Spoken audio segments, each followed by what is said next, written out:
Chapter 859.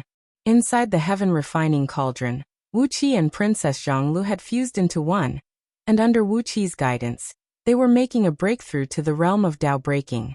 If Wuxia were alone, he would have made the breakthrough easily. But to help Princess Zhonglu break through with him, Wuxia would have to work 100 times harder. Fortunately, Princess Zhonglu cultivated the primordial Dao of divinity, which was different from immortals and Buddhas. There were no bottlenecks in her cultivation, and as long as she had enough talent and energy, she could break through. If it were a female immortal, it would not be so easy for Wuxia to help her break through the realm of Dao breaking, even if he had to give up all his blood essence. Princess Zhonglu sat cross-legged on Wuqi's body. Their bodies had turned into a hazy purple mist, and the primordial purple energy was flowing back and forth inside of them.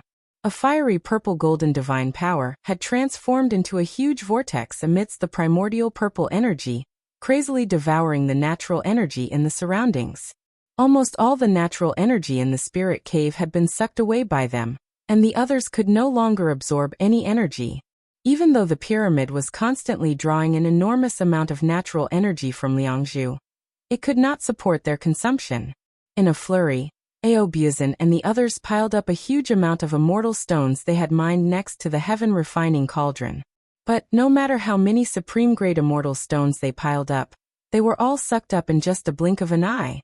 Luo and the others had left the spirit cave and gone to various spirit mountains and rivers in the East Sea to mine immortal stone veins for Wuqia and Princess Zhonglu to use in their cultivation.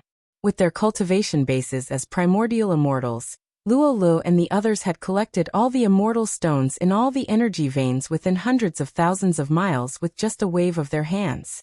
Even though a dozen primordial immortals were desperately collecting immortal stones for Wuqia, they still felt they could not make ends meet. Fortunately, Wuqia still had a Yuanling's nether realm inside his body. When the spiritual energy of the outside world could no longer meet their needs, Wuqia began to extract the original spiritual energy of the spiritual vein in Yuanling's nether realm. Yuanling's fresh air kept rushing into Wuqia's body, and after his careful transformation, it gradually merged into Princess Zhonglu's body. Princess Zhonglu did not practice any body cultivation techniques, but under the nourishment of Yuanling's clear qi, her body became more and more flexible and strong. Along with a deep roar, the purple mist surrounding Wuqia suddenly transformed into 99 Ganoderma-shaped clouds, wheeling ceaselessly around him. A beam of golden light with a slightly dark purple hue slowly emerged from the top of his head, transforming into a wheel of light that looked like the sun behind his head.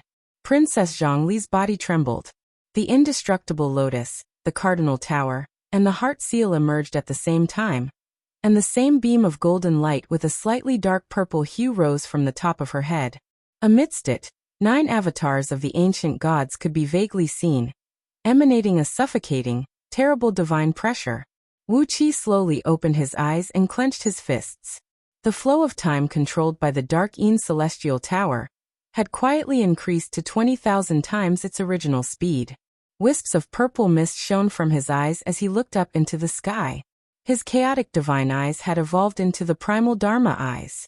With just a glance, nothing under the heaven could escape his sight, unless it was blocked by an almighty expert with a cultivation base equal to his.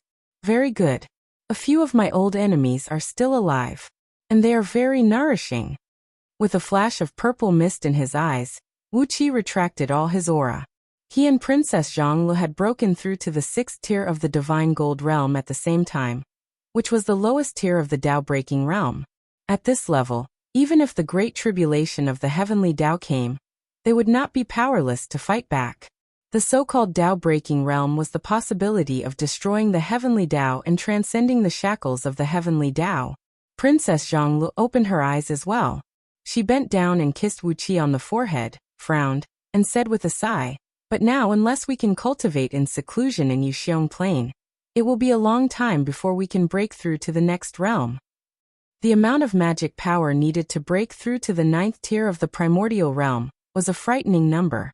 It was because Wuqia had refined 2/3 of Kitagarbi's magic power that he and Princess Zhonglu could safely break through to the peak of the 1st tier of the primordial realm. Even though they did not encounter any bottlenecks in their cultivation base, the accumulation of magic power alone had troubled them for a long time. If Wuqi had not extracted the essence of Yuan Ling's nether realm at all costs, and at the cost of nearly destroying Yuan Ling's nether realm, he could barely gather enough energy to transform into magic power for himself and Princess Zhonglu to break through. Now the essence of Yuan Ling's nether realm was almost gone. If he wanted to restore it to its original state, it would take at least hundreds of thousands of eons to replenish it, unless it could plunder a large number of energy veins from the outside world. He helped Princess Zhonglu up, summoned a pool of clean water, and washed their bodies. After that, both of them changed into a new set of clothes. Wuqi was wearing the robe of Diyu, while Princess Zhonglu was wearing the robe of a supreme oracle. As he put on his clothes, shoes, socks, and a crown, Wuqi chuckled and said, "It's already a blessing that we've broken through to the realm of Tao breaking in such a short time. It's not convenient for us to do it now. When the time comes, when the world is in chaos, we won't be able to slow down our breakthroughs." Just now, when he scanned the sky with his Dharma eyes, Wuqi found the cave abodes of several old acquaintances in the sky above Pangu continent. Unlike Wuqi, their cultivation bases were not as radical as his, but had been accumulated bit by their own hard work. Countless eons before Pangu created heaven and earth, these old fools had already existed, and after countless years of hard work, they had only reached the realm of Tao breaking, which was still some distance away from fusing with the Tao. Wuqi and Princess Zhongli's cultivation base was so fast that they should not ask for more. Of course, with the scroll of stealing and the innate wisp of thievery energy, Wuqi could break through to the peak level of Tao breaking in just a few hundred years if he dared to do anything reckless. But with the lesson of the white mouse, how could Wuqi dare to do anything reckless? Although many of the people who killed the white mouse were now dead, some were still alive. Wuqi swore that as long as he went around unscrupulously killing primordial immortals and divine gold immortals, and stealing their cultivation bases like the white mouse, he would be hunted down by all the almighty experts in the universe in less than a year. Even Yuxiong Plain was not a good place to go. It was one thing to crazily extract natural energy from the spirit cave under the East Sea, and it could be said that the East Sea had trained too many armies there. But if he went to Yuxiong Plain to cultivate with all his might, once a Tao-breaking expert absorbed natural energy with all his might, it would cause the natural energy in the entire Yuxiong Plain to change. Wuqi did not want to be hunted down by Diyu's backers. If he was hunted down by the Yellow Emperor, Xianyuan, or the Yen Emperor, Shenno, he would not be able to fight back or scold them. That would be very unfair. Although he was a chaos fiend god in his previous life, Wuqi was reincarnated as a human being in this life, and he really regarded himself as a descendant of the human race. After all, Yuan Ling had lived a boring life in his previous life, and as a human being in this life, Wuqi had too many ties and concerns, so he could not help but care about them. Gently patting Princess Zhongli's buttocks, Wuqi breathed a long sigh and said, don't worry. Just now, I saw those immortal officials and heavenly lords of the celestial court in outer heavenly realms, setting up something very interesting. Chaos is coming, and as long as it does, we will have a chance to strike. Grinning coldly, Wuqi narrowed his eyes and said, You and I don't have a bottleneck in our cultivation. It's just a problem of our magic power and cultivation base. When the time comes, we can capture as many primordial immortals of the celestial court, Buddhas of the Buddhist League, great heavenly ghost kings of the ghost realm, fiend emperors of the fiend realm, and demon emperors of the demon realm, and we'll take all their cultivation bases as our own. Even Mouseby could reach the peak level of Tao-breaking realm in just a few hundred years, so how could Wuqi be weaker than him? In the past, the white mouse was all alone, and he had offended too many people because of his unscrupulous behavior. But now Wuqi had so many people around him, so many friends and family, and his means had become more shrewd and treacherous. He would never make the same mistake as the white mouse. With a proud sneer, 18 figures rushed out of the top of Wuqi's head. After being tempered by the heaven-refining cauldron, the impurities in his blood-draining celestial fiends' bodies had been completely removed. Therefore, in the eyes of others, they looked like immortals of great virtue. Each of them was shrouded in immortal energy, and had the cultivation base of a first-tier primordial immortal. But it was a pity that Wuqi's cultivation time was too short. Although these clones had strong cultivation bases, they lacked handy magical treasures. They did not even have a primordial immortal artifact, not to mention a supreme artifact of primal chaos or a spirit artifact of chaos. This had greatly reduced their overall strength. As long as he could make up for this shortcoming, Wuqi was confident that he could slowly deal with those old fools. No matter what they want to do, how can they not give me some benefits? Wuqi sneered. The heaven refining cauldron turned into a beam of dim light and shot up into his forehead, turning into a faint shadow of a round cauldron that was imprinted on his forehead. The pyramid in the middle of the spirit cave was constantly spewing out a huge amount of natural energy. The natural energy that Wuqi and Princess Zhonglu had drained over the past 2 years was quickly restored, and the soldiers, immortals, and oracles of the East Sea had once again resumed their normal training. Lu Qingfeng and the other civil officials of the East Sea rushed up to Wuqi and presented the documents they had accumulated over the past few days. Princess Zhonglu took over all the documents and quickly read them, while Wuqi clasped his hands behind his back and looked at the soldiers of the East Sea who were undergoing hellish training in the spirit cave with a smile on his face. What a delightful sight! So many heroes of the Warring States period were training these soldiers of the East Sea. Baiqi Wangjian, Meng Tian, Li Xian, Wei Liaozi, Li Mu Lianpu, Zhao Kuoyui, and many others. What a delightful sight! While the famous generals were training the soldiers, Ge Guzi, Sun Kuang, Mod, Su Qin, Zhang Yi Lixi, Su Fu, and a few others were teaching the oracles of Donghai's Directorate of Celestials all kinds of cunning strategies. Wuqi's ears twitched, and what Ge Guzi and the others were teaching came into his ears immediately. After listening to a few sentences, Wuqi felt his heart beating wildly. What a pity! Whether it was Diyu, the Celestial Court, or the Buddhist League, they all paid particular attention to fighting in a dignified manner, adhering to the rule that only the strongest would win. But what did Ge Guzi and the others teach these oracles? Wuqi could not help but sigh for those who would have to fight the army of the East Sea in the future. They would surely die a miserable and aggrieved death, wouldn't they? Wuqi suddenly realized that it was absolutely wise of him to forcibly gather the people of the 6 dynasties together. Just then, Princess Zhonglu cried out in alarm. He quickly turned to look at the document in Princess Zhongli's hand. 300 outer heavenly realms closest to Pangu continent are flying here at high speed. Chapter 860. In the starry sky outside Pangu continent, a small piece of space suddenly twisted, and in the next moment, Wuqi and Princess Zhonglu appeared silently. The motionless lotus under their feet was slowly spinning. The faintly discernible motionless lotus was divided into 9 layers, with 360 petals forming a thick lotus throne. Wisps of chaotic aura enveloped them, isolating them from any possible probing methods from the outside world. Looking at Pangu continent from this place, the indescribably vast continent looked like a tiny speck the size of a needle tip. In the distance, a huge landmass called Far Heaven was flying towards Pangu continent, leaving a long, fiery tail behind it as it smashed through the debris in its way. The Far Heaven realm was a fragment of Pangu continent that was classified as an upper-tier heavenly realm among the outer heavenly realms. It was 3 million miles thick, and its surface area was the size of 4 Zhong provinces. An 18th-tier gold immortal heavenly lord, 36 heaven immortal officials, and thousands of itinerant immortal officials were stationed on it.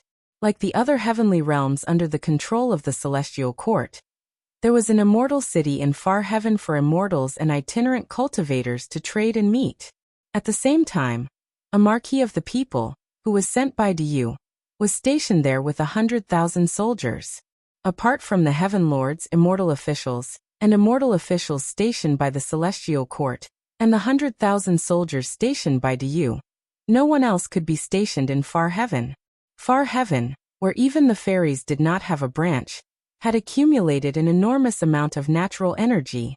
The concentration of natural energy here was even comparable to some places on Pangu continent where the natural energy was thin. But at this moment, the vast Far Heaven of Dharma derivation was only left with a thin stream of spirit energy drifting back and forth. The spirit energy that had been accumulated for countless years had been gathered by some almighty immortal magic and transformed into a huge sun in the void. The sun replaced the original position of highest heaven, and the stars that had been revolving around highest heaven now revolved around the sun. Therefore, the positions of the stars in the universe did not change at all, and there was no possible catastrophic upheaval. 3 months ago, the protector of the Deyu of far heaven had a conflict with an itinerant immortal who was passing by, and his head was chopped off by that itinerant immortal. Deyu, a 6 stars Pangu heaven general, was killed by an itinerant immortal passing by. It was a clumsy excuse, but it was what happened. Deyu's protector of the people was killed, and after that, the soldiers under his command clashed with some loose immortals and cultivators who were passing by. The army of 100,000 was either killed, fled, or disappeared. The army of Deyu, which was originally a deterrent force, collapsed just like that. After Great Yu's army was disintegrated, the heaven's heavenly lord, who presided over far heaven, immediately opened up far heaven, which had little natural energy left, and tens of thousands of blessed caves on it. Then he recruited all the immortal sects in the vicinity of far heaven, allowing each of them to choose a cave abode, and set up a Taoist rite temple. For countless years, only the heavenly lords and immortal officials sent by the celestial court could reside in far heaven. But now, the sky was filled with immortals and itinerant cultivators. There were 30 gold immortals, 1,000 heaven immortals, and hundreds of thousands of itinerant cultivators below the realm of nascent divinity. In addition to these itinerant immortals and itinerant cultivators who had entered far heaven, there were also mortal kingdoms controlled by immortal sects with countless mortals. Among the immortal sects in outer heavenly realms, even the smallest one could control a planet with thin natural energy. There were more or less mortal kingdoms on each planet, and the people under their rule numbered in the billions. Now the mortal kingdoms under the control of the immortal sects had also moved into far heaven, and at least half of the people from hundreds of planets of various sizes had moved in. Far heaven was nearly 4 times the size of Zhong province, which was more than enough to feed so many people. With so many immortals and mortals, far heaven was driven away from its original position by the immortals, flying toward Pangu continent at a speed close to that of a gold immortal. Along the way, far heaven was still accelerating, speeding toward Pangu continent. At this speed, it would take at most half a year to collide with Pangu continent. How could they let it collide with Pangu continent? Princess Zhonglu frowned. Her nose twitched slightly as she clasped her hands under her sleeves and said with a cold grin, "Are they trying to put far heaven and Pangu continent back together? These outer heavenly realms are part of Pangu continent, and the fragments of the same origin and nature will surely be absorbed and merged by Pangu continent very quickly. These immortals and mortals. Then these immortals and mortals will be able to set up camp on Pangu continent," said Wuxia with a cold grin. After calculating with his fingers, Wuxia grinned coldly and said, "Even if Great You can kill the people from these immortal sects, it can never touch these mortals. These mortals have been living in outer heavenly realms for generations. They are not Deyu's people, but the people of the celestial court." Princess Zhonglu narrowed her eyes and said, "If they send a large number of immortals and mortals from outer heavenly realms back to Pangu continent in this way, not to mention the immortals, but if there are pawns cultivated by the celestial court among those mortals, who are also practicing the cultivation techniques of the human race, they can unite all the mortal kingdoms sent to Pangu continent into one or a few powerful human dynasties." Wuxia sighed and said, "Coupled with the natural and man-made disasters that have befallen Pangu continent recently, and those proverbs and rumors, these new human dynasties are the so-called dynasties founded by the reincarnation of the sacred emperor, and human emperor Deyu is a fatuous ruler who should be overthrown. Perhaps the celestial court can strengthen its power again." Princess Zhonglu looked curiously at Wuxia and asked with a smile, "The most the celestial court can do is to destroy Deyu with the hands of the human race. How can they strengthen their power?" Wuxia gave a cold grin, then gritted his teeth and said, "Have you forgotten the list of investiture of the gods during the Shang dynasty?" Princess Zhongli's face flickered. Biting her fingernails, she pondered for a moment, then finally nodded slowly and said, "It is indeed a good plan. They will send all the generals and oracles who died in Diyu's war into the list of investiture of the gods. They will become the pawns of the celestial court, and must be controlled by the celestial court. In this way, the celestial court will become stronger and stronger, and Diyu will become weaker and weaker. In the end, the celestial court will replace Diyu and become the master of Pangu continent.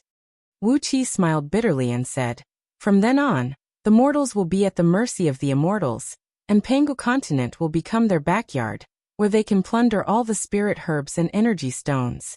With a continent like Pangu continent that can keep growing and expanding, even if the immortals face the apocalypse of heaven and earth in the future, the time will be greatly delayed, and there will be no more primordial immortals falling like rain when they face the apocalypse. Princess Zhonglu did not say a word, and Wuqi too did not say a word for a long time as he watched far heaven fly past him at top speed. The Celestial Court and the Buddhist League had indeed found a good way to control the human race and Pangu continent once and for all. In order to achieve this, how much effort had they put in, and how much preparation had they made in advance? Perhaps the battle of investiture of the gods by King Zhou of Shang on earth was just a preview of what would happen on Pangu continent today. God knew how many times such exercises had been carried out in the mortal worlds. Everything was for the ultimate control of the human race and Pangu continent. However, who was the one who came up with this plan? Was it those old fogies, the great celestial emperor of the celestial court, or the Lord Buddha of the Buddhist League? Based on Wuqi's understanding of those old fogies, they only wanted their own safety, and they would not interfere in such things. But without their help, how could the Celestial Court and the Buddhist League dare to do such a thing at the risk of angering the Wahuang clan? Even the front door of the Wahuang clan was blocked by them. The mystery behind this was worth investigating. Moreover, Wuqi suddenly realized that Diyu had given the Celestial Court and the Buddhist League too much leverage in the rebellion of Myriad Immortal Alliance.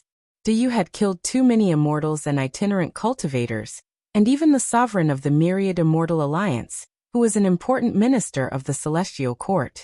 After that, Prabhudaratna Buddha sneaked into Liangzhu and was killed by Diyu.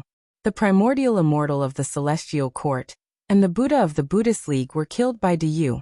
This excuse was enough for those old fogies, who were shameless in Wuqi's eyes, to negotiate with the Wahuang clan.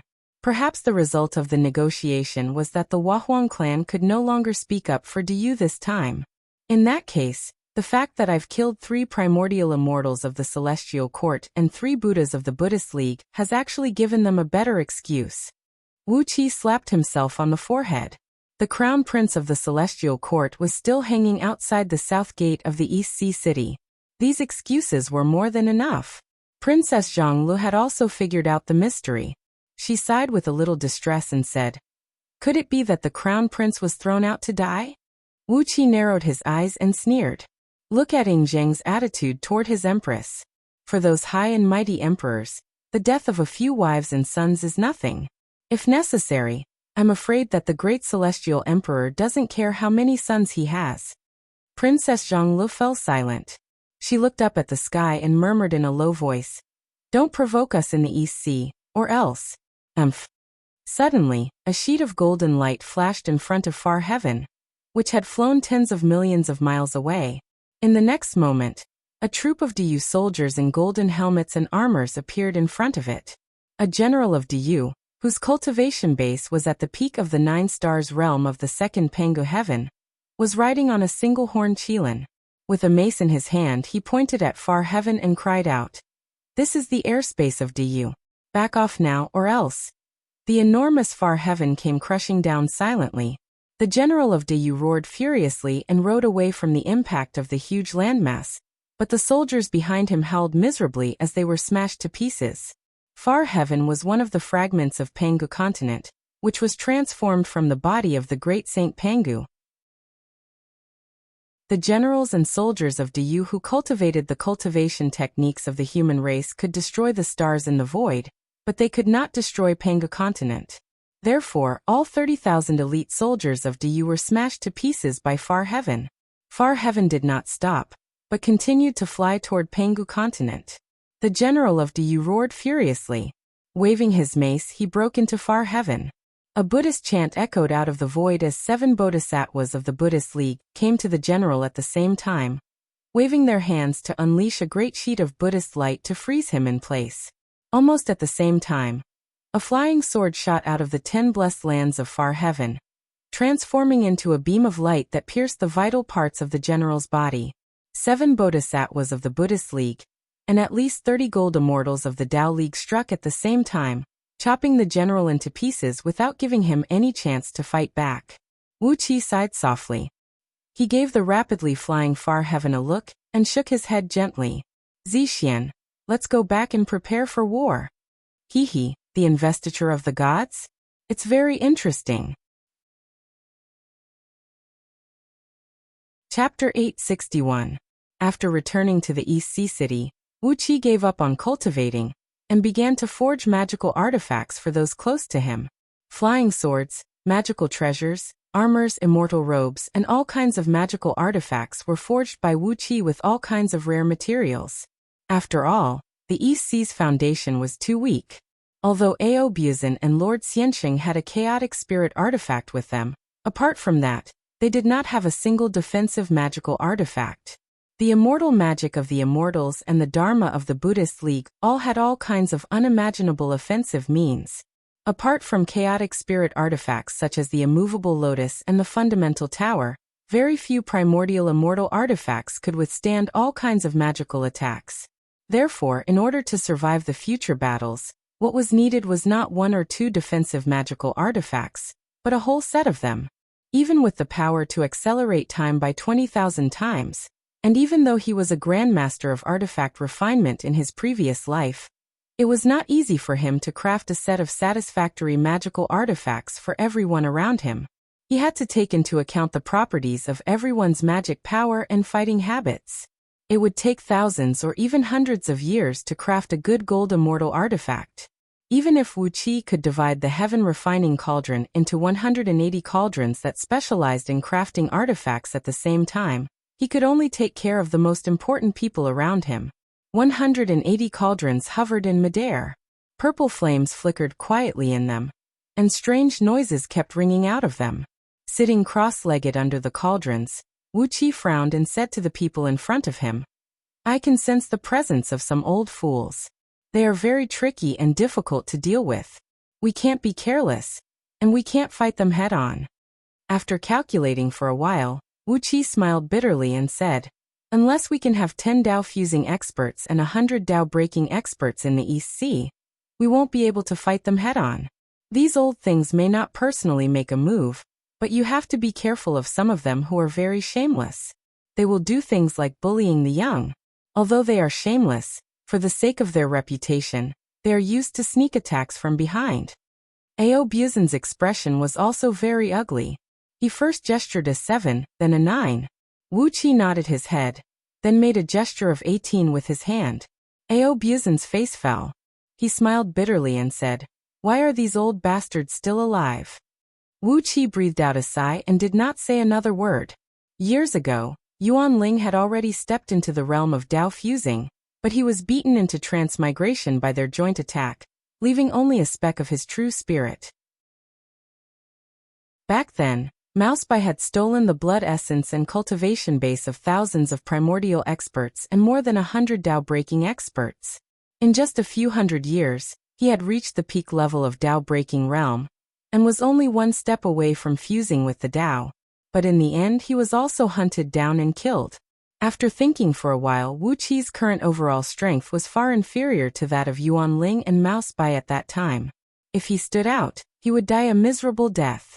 Even if Wuxia had reached the realm of Dao fusing, it was not necessarily safe. Wuxia and Aobuzan were aware of some of the things those people had done. The saying that those who obey me will prosper, and those who oppose me will perish was not just an empty saying. The East Sea continued to strengthen its forces. Wuxia had broken through to the realm of 6th-tier Dao breaking, and the time had been accelerated to 20,000 times. There was still half a year before Far Heaven came to Pangu continent, which meant Wuxia and the others had 10,000 years to prepare. 10,000 years was not enough for the time being in terms of high-end fighting prowess, but the East Sea could accumulate countless middle and lower level powers as backup. There were several times when Wuqi almost thought of sneaking into outer heavenly realms and ambushing a few unlucky fellows to improve his overall strength. But now that the primordial experts were living in seclusion in the 9 heavens, and the Buddhas were sitting in Mount Vulture, the plan of the Celestial Court and the Buddhist League was in full swing. Countless people in the universe were scanning the surroundings with their Dharma eyes, and Wuqi was not sure that he could hide from those people.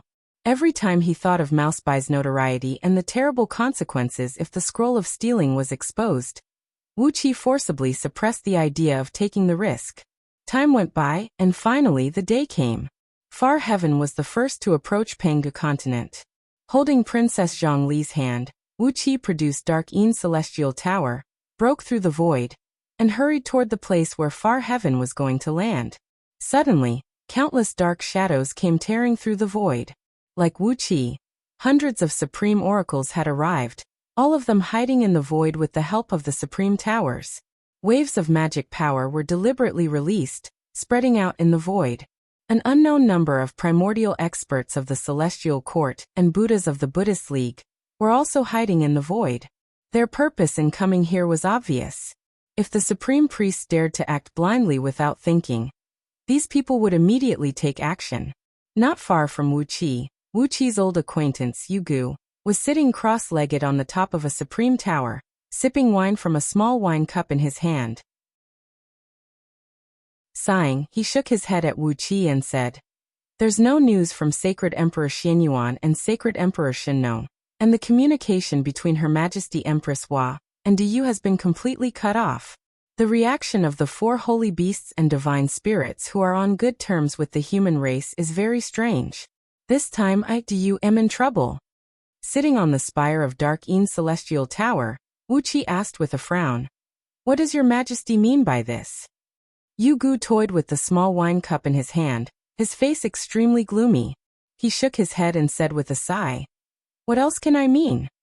While Wuqi was pondering the meaning of Yugu's words, the sky suddenly lit up.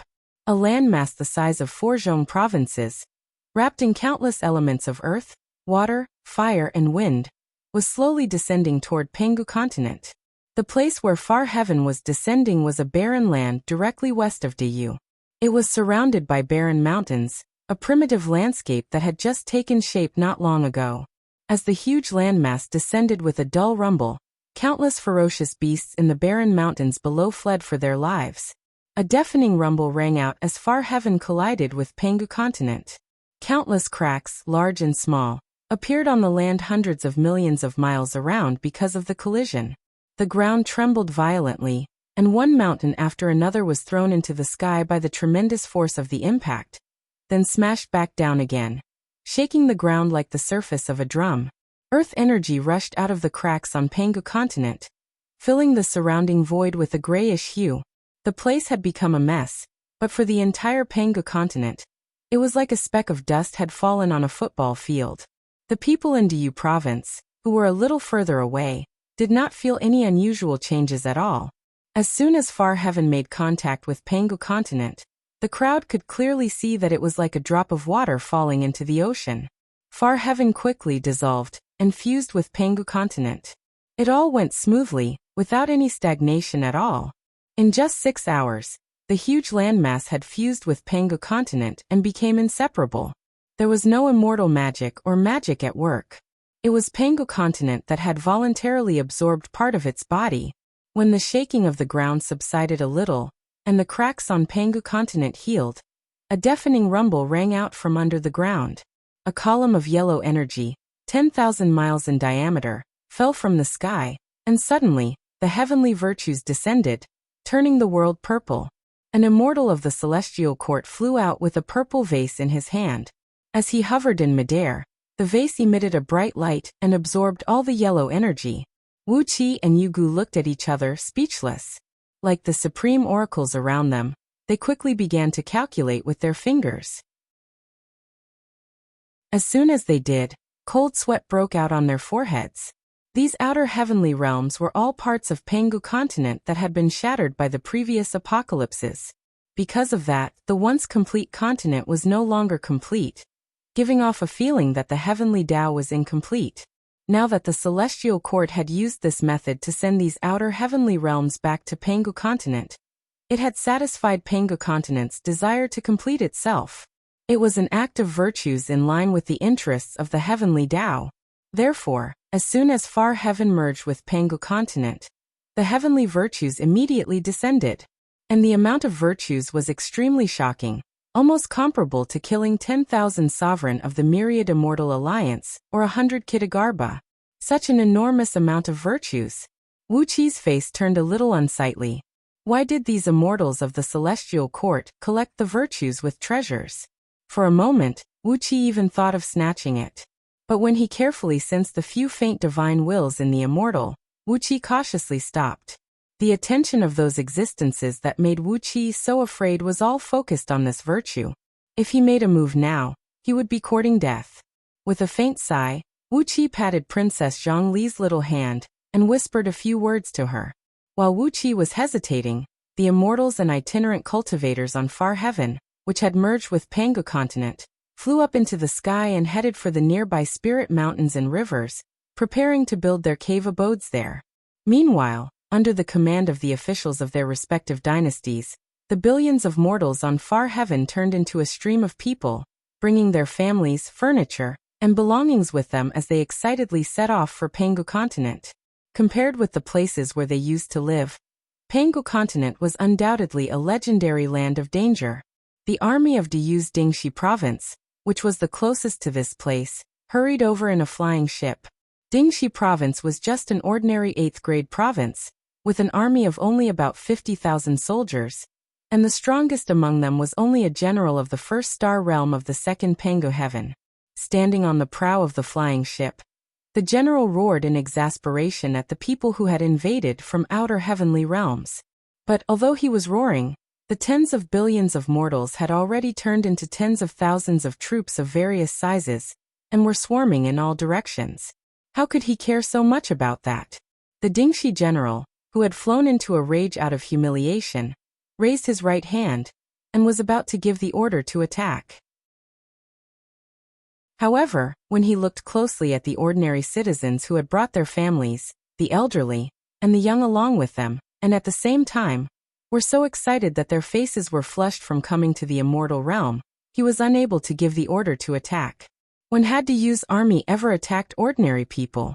Although these people were from outer heavenly realms, they were the same as the people on Pangu continent, the human race. The general was drenched in sweat.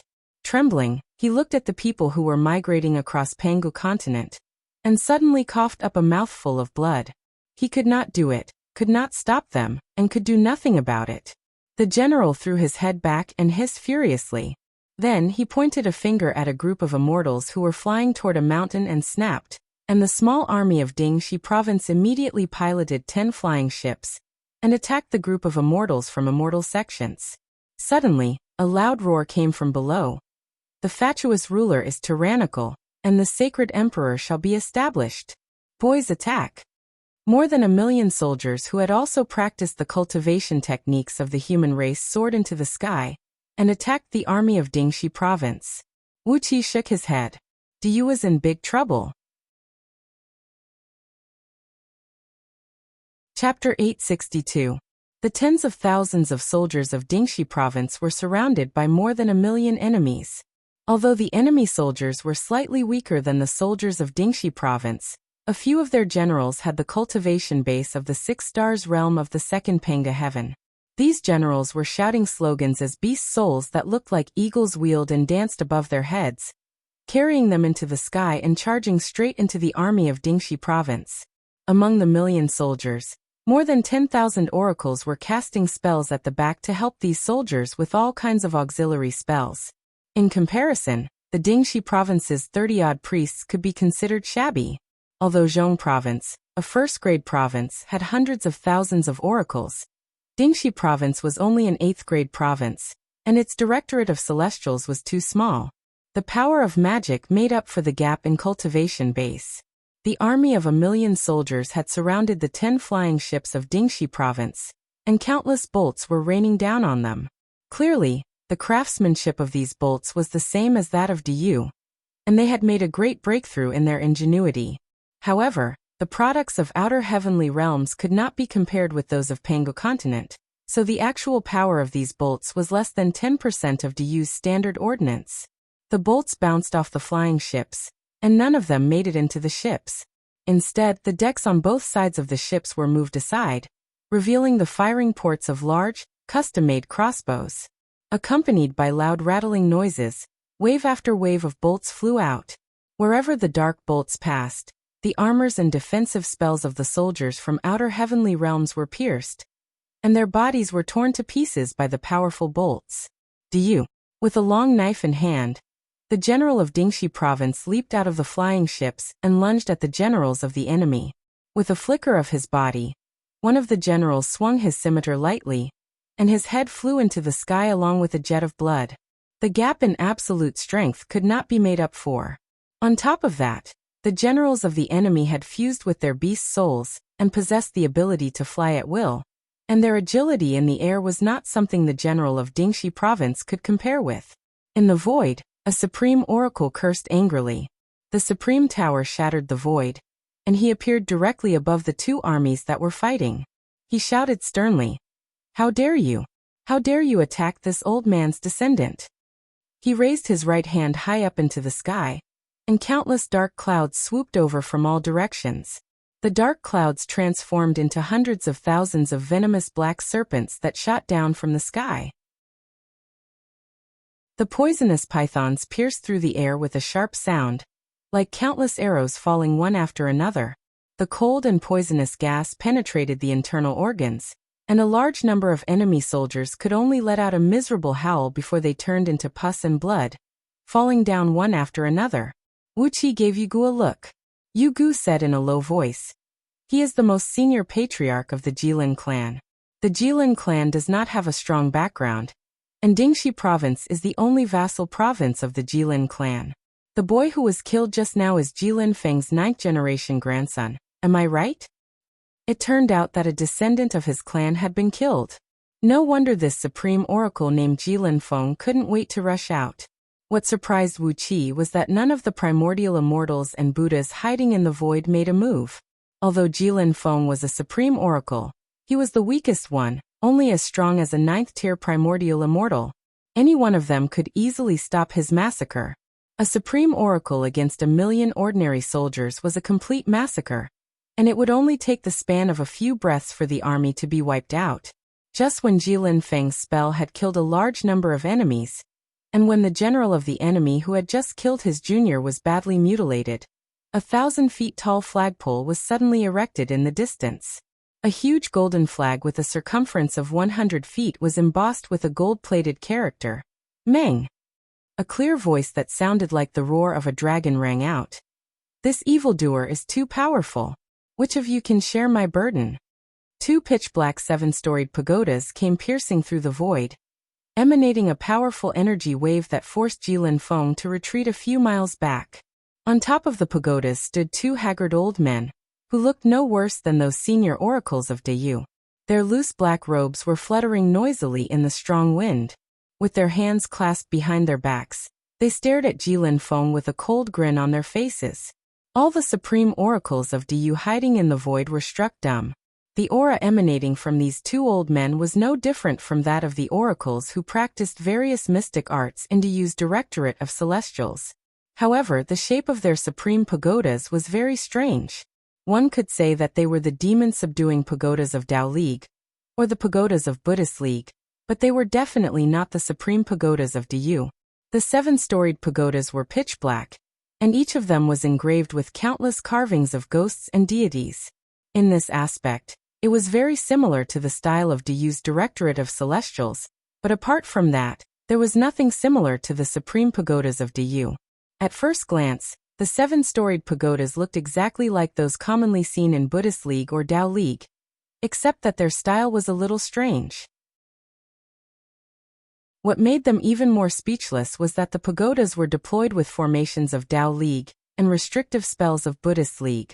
The dark supreme pagodas were shrouded in wisps of immortal energy and wisps of Buddhist light, which made them look neither fish nor fowl.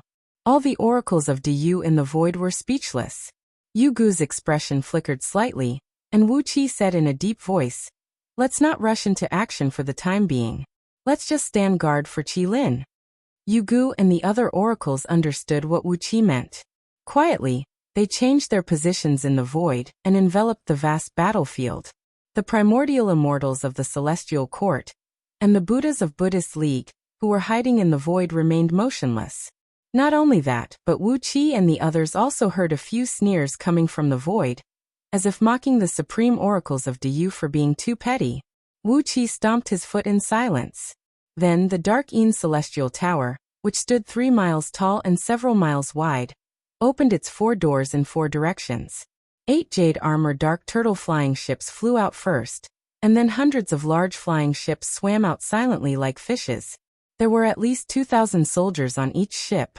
With Wuqi's attack, the army of the East Sea had also mobilized 1,000,000 soldiers. The army of the East Sea was equipped with the best armaments of Diyu. There were 8 jade-armored dark turtle flying ships with extremely strong defensive power, while the rest of the large flying ships were either very lethal or very fast, and they all had their own unique means of attack. Princess Zhonglu gently waved her hand and tore a rift in the void. The army of the East Sea charged out in unison, surrounding the army of Great Meng from the periphery.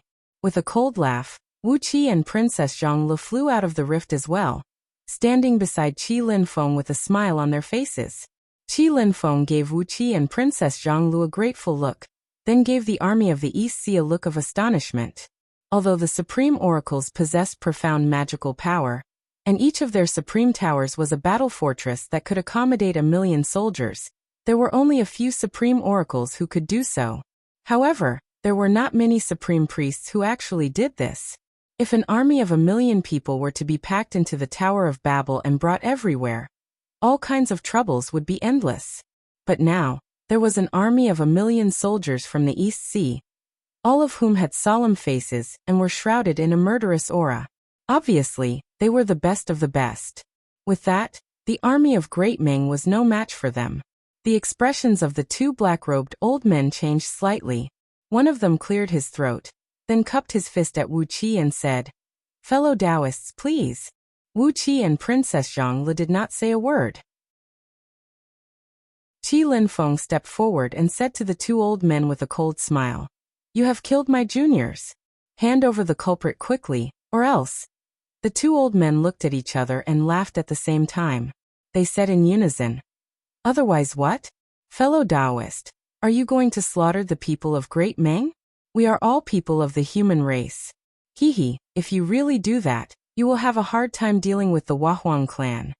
Qi Linfeng's expression flickered. He snorted coldly, then waved his hand and unleashed a snake-shaped dark energy toward the 2 old men. In just a blink of an eye, it had transformed into a 9-headed black serpent, opening its mouth and biting down at the 2 old men. "I can't kill these ordinary people, but I can kill you," he cried out sternly. Wuqi narrowed his eyes and stared at the 2 old men. He opened his primordial Dharma eyes slightly, and saw through the circulation of magical power in the 2 old men's bodies, as well as the various incantation gestures and spells they were chanting. The 2 old men performed an incantation gesture at the same time, then stamped their right feet on the top of the pagoda. A loud rumble echoed out in the void as dozens of light beams wrapped around numerous meteors, each the size of a water tank, tumbled down from the sky. Over 30 meteors smashed onto the 9-headed black serpent's body, causing the black mist around it to churn violently. These meteors came from beyond the heavens, and they had been tempered by the power of the sun, moon, and stars day and night, which gave them a sharp aura that was not found in the mortal world. As the black serpent was only a manifestation of magical power, it was instantly smashed into pieces. The remaining meteors came straight at Qi Linfeng. Qi Linfeng snorted coldly. Countless specks of light lit up on the supreme tower beneath his feet, and streams of ghost fire spread out rapidly along the tower. Before long, the dark supreme tower was covered with countless ghost fires, forming a complicated rune formation. 3 layers of black light shields burst out in the sky, and the meteors smashed onto them and exploded into flames. The meteors disintegrated, but the light shields remained intact. After a brief exchange of blows, both sides had found out each other's actual strength. Qi Linfeng's magical power was much more powerful than his opponent's, and his cultivation base was slightly stronger as well. However, the two old men were able to use meteors to attack. Although their magical power was slightly weaker, with the help of the power of heaven and earth, they were on par with Qi Linfeng.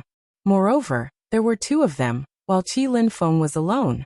When the army of Great Meng, which had been besieging the army of Dingxi province in a messy manner, saw the army of East Sea, they began to slowly retreat. The East Sea army protected the soldiers of Dingxi province, standing dozens of miles away from the enemy. The cultivation base of the army of East Sea was several times stronger than that of the enemy, and their ordnance was much better. If a real fight broke out, it would only take a quarter of an hour for the enemy's army of 1,000,000 to be completely destroyed. Seeing that Wuqi and Princess Zhonglu had suppressed the army of Great Meng as soon as they showed up, the clear voice under the flag with the word Meng rang out again. The evildoer is too powerful. Can't you share my burden, my dear subjects? A series of long cries rang out as dozens of pitch-black 7-storied pagodas soared into the sky, flying straight toward Wuqi. Wuqi and Princess Zhonglu were shocked, and they quickly ordered the army of East Sea to retreat. How could Great Meng, a kingdom from an outer heavenly realm, have dozens of experts who are as strong as supreme oracles? But among the kingdoms from the outer heavenly realms brought by far heaven, there were at least 10 that were as strong as Great Meng. Not only Wuqi, even Yu Gu and the others hiding in the void felt their hearts tremble. How long had the Celestial Court and the Buddhist League been planning all this? Chapter 863. The long sound of the dragon bone flute tore through the sky and split the earth. Accompanied by this shrill sound, more than a dozen flagpoles, each about 1,000 feet tall, were erected among the crowds of people walking out of the far heaven. Apart from the Meng flag, the other flags were either with 1, 2, 3, or 4 characters, all of which represented a dynasty or an empire. A dozen middle-aged men dressed in gorgeous robes, and with the air of emperors on their faces were riding in splendid chariots, pulled by flood dragons. Above each chariot, there were at least a dozen, and as many as 100 7-storied supreme towers that looked almost identical, following closely behind. On top of each supreme tower stood an old man in a black robe. The ripples of energy emanating from them were as dazzling as the bright lights in the night. The combined strength of the dozen or so outer heavenly realms that had descended from far heaven was greater than the number of Diyu's supreme oracles hiding in the void, which made the hearts of everyone, including Wuqi, sink. Quantitative change led to qualitative change. With such a large number of supreme oracles, let's just call them supreme oracles for the time being, there must be a few existences with amazing strength hiding among them. The auras of the primordial immortals of the Celestial Court and the Buddhas of the Buddhist League gradually faded into the distance, and as their ripples of energy faded away, countless sneers drifted down with the breeze. Yu Gu and the others emerged from the void, their faces gloomy. Their supreme towers had shattered the void and brought them to the battlefield. Hundreds of Diyu's supreme oracles were facing nearly 1,000 enemies from outer heavenly realms whose cultivation bases were on par with theirs. The faces of Diyu's oracles were solemn, but the people from outer heavenly realms were in high spirits, and without exception, their faces were full of pride. Even though Yu Gu and the others were stronger than these people, they still could not make them feel the slightest fear. Long cries of flood dragons rang out as 18 chariots came slowly to the center of the battlefield. A middle-aged man, about 10 feet tall and burly like a mountain, stood on one of the chariots, his eyes gleaming brightly as he cried out, "Why are you blocking our way? Is this not Pangu continent? Isn't this the birthplace of the human race? Aren't we the descendants of the human race? Aren't we qualified to live and thrive on Pangu continent?" The series of questions caught Yu Gu and the others off guard. Vague spiritual fluctuations spread through the air as they discussed how to answer the man's questions. After a long time, Yu Gu said with a little embarrassment, "You're right, Your Excellency, but..." The man snapped, "But so what? Don't tell me Pangu continent belongs to all of you?" The man's words were as sharp as knives. How could Yu Gu and the other old oracles, who had been cultivating in seclusion all year round, be his match? It was obvious that this man was one of the strongest among the 18 emperors. His questions were aggressive, but his words were reasonable. Yu Gu and the others could not think of any words to refute him. Pangu continent was transformed from Saint Pangu's body, and the humankind was created by the combination of Saint Pangu's spirit blood and the bloodlines of hundreds of the most powerful divine creatures. Therefore, the humankind alone enjoyed the great fortune of Pangu world and was able to thrive on Pangu continent. As these people were also descendants of the human race, they naturally had the right to settle down on Pangu continent. Seeing Yu Gu and the other old oracles glancing awkwardly at each other, unable to answer the red-faced man's question, the 18 emperors and the oracles around them burst out laughing at the same time. And so did the army behind them. The red-faced man shook his head and sighed. "Everyone, please make way for us. We are just wanderers who have been away for too long. Now that we have returned to the place where our ancestors lived, we do not wish to start a fight on our first day home." Yu Gu and the others were in a dilemma. Make way for them? How could that be? If these people were refugees, it would have been a piece of cake for Yu to accept them. But they were all organized. They had formed their own kingdoms, and they had returned to Pangu continent with a large army and a formal oracle system. It would be ridiculous to think that they were the youngest sons who had returned to their ancestral land. Stop them here and fight with them? With the overall strength of these Du oracles, it was not impossible for them to kill all these people in front of them. But the enemy's oracles had an absolute advantage in numbers. Even if they were killed, they would not come out unscathed. Besides, so what if they killed these emperors and oracles? What about the armies? What about the people of those kingdoms? These people had no sense of belonging to Du, and the fact that they were brought to Pangu continent proved that they were die-hard loyalists of their kingdoms. If they were absorbed into Du, they would be like countless time bombs that would explode at any time. What if they killed them all? Yu Gu and the others quickly dismissed the idea. They could not do such a thing, for the consequences would be terrible, and it would really shake the foundation of Du. Besides, not only were there so many armies and oracles, there were also countless immortals flying back and forth, busy moving houses. If a war broke out and these immortals suddenly intervened, the consequences would be a real headache. After hesitating for a long time, Yu Gu and the others did not say anything. Suddenly the red-faced man cried out, "If you want to fight, let's fight. If not, make way for our people and let them find a good, fertile land to build their homes. Why are you hesitating here? If you can't make the decision, let someone else do it." Just as the red-faced man was shouting, a bright light shone down from the sky, and another fragment of Pangu continent, no larger than far heaven, slowly descended. Far away in the distance, the earth quaked and the mountains swayed, and the landmass fused with Pangu continent. At the same time, more bright spots appeared in the sky. They were the remnants of the first batch of 300 outer heavenly realms approaching Pangu continent at high speed. By the looks of it, it would only take a couple of days before the rest of the outer heavenly realms would also land on Pangu continent. Cold sweat kept dripping from Yu Gu's forehead as he clenched his fists. Just as he was about to suggest that they should kill all these people in front of them, gather their people, and come up with other solutions, Wuxia said leisurely, "As far as I know, the human race is able to survive and thrive on Pangu continent because they have Du, the unified dynasty, and Du, the human emperor. If you want to settle on Pangu continent, can you serve me, Du, as your master?" The eyes of Yu Gu and the other old oracles lit up, and they all echoed Wuqi's words, raising the most straightforward question. The red-faced man frowned and said nothing. Next to him, a handsome middle-aged man with a pale face said with a faint smile, "The human emperor of Du is tyrannical, and the heavens have warned us to kill him. A decadent dynasty like Du should no longer exist in this world, and a new sacred emperor has been born, who will replace him as the master of the human race. The new sacred emperor may be me, or some other imperial brother. Don't you think it's ridiculous for you to use such an excuse to make things difficult for us?" "Interesting," Wuqi said with a faint smile.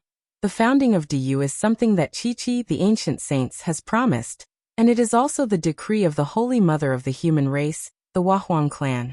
The human race is the descendants of the Yen Emperor and the Yen Emperor, And the current human emperor is the lineal descendant of the Yellow Emperor and the Yin Emperor.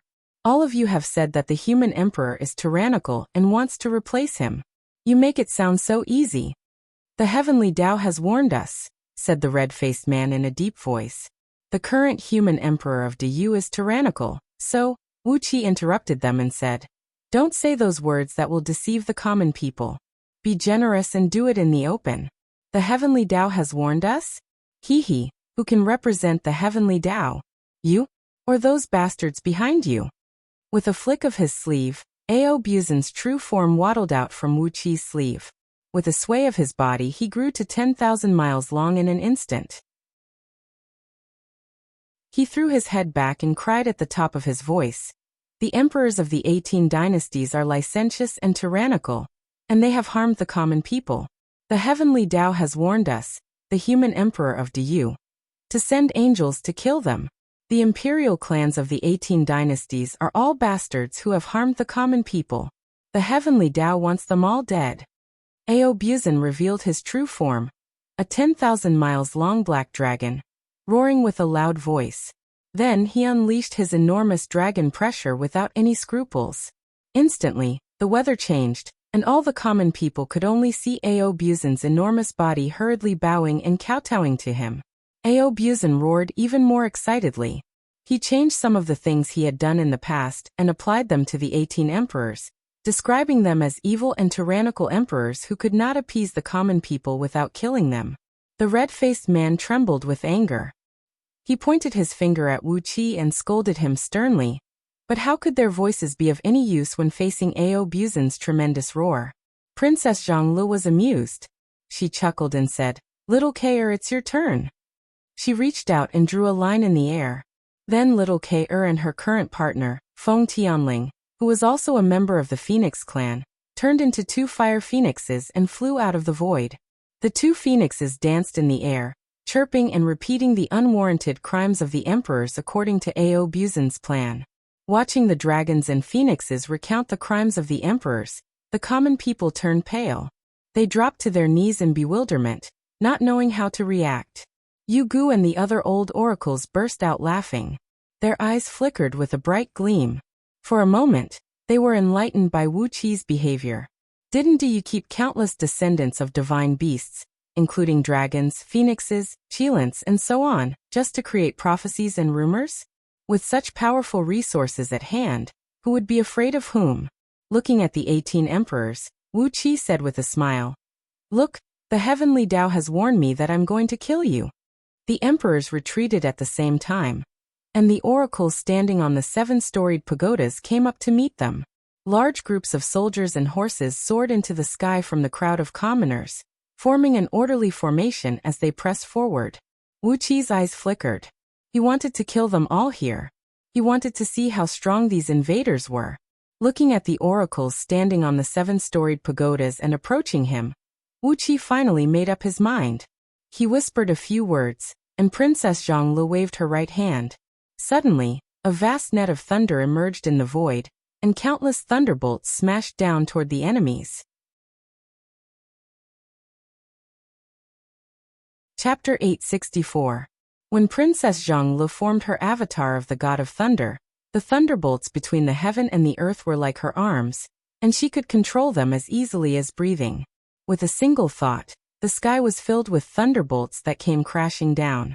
Compared to those immortals who had to perform incantation gestures to borrow the natural energies to unleash such a powerful thunderbolt attack, the speed and power of Princess Zhongli's incantation were much stronger than those immortals of the same level.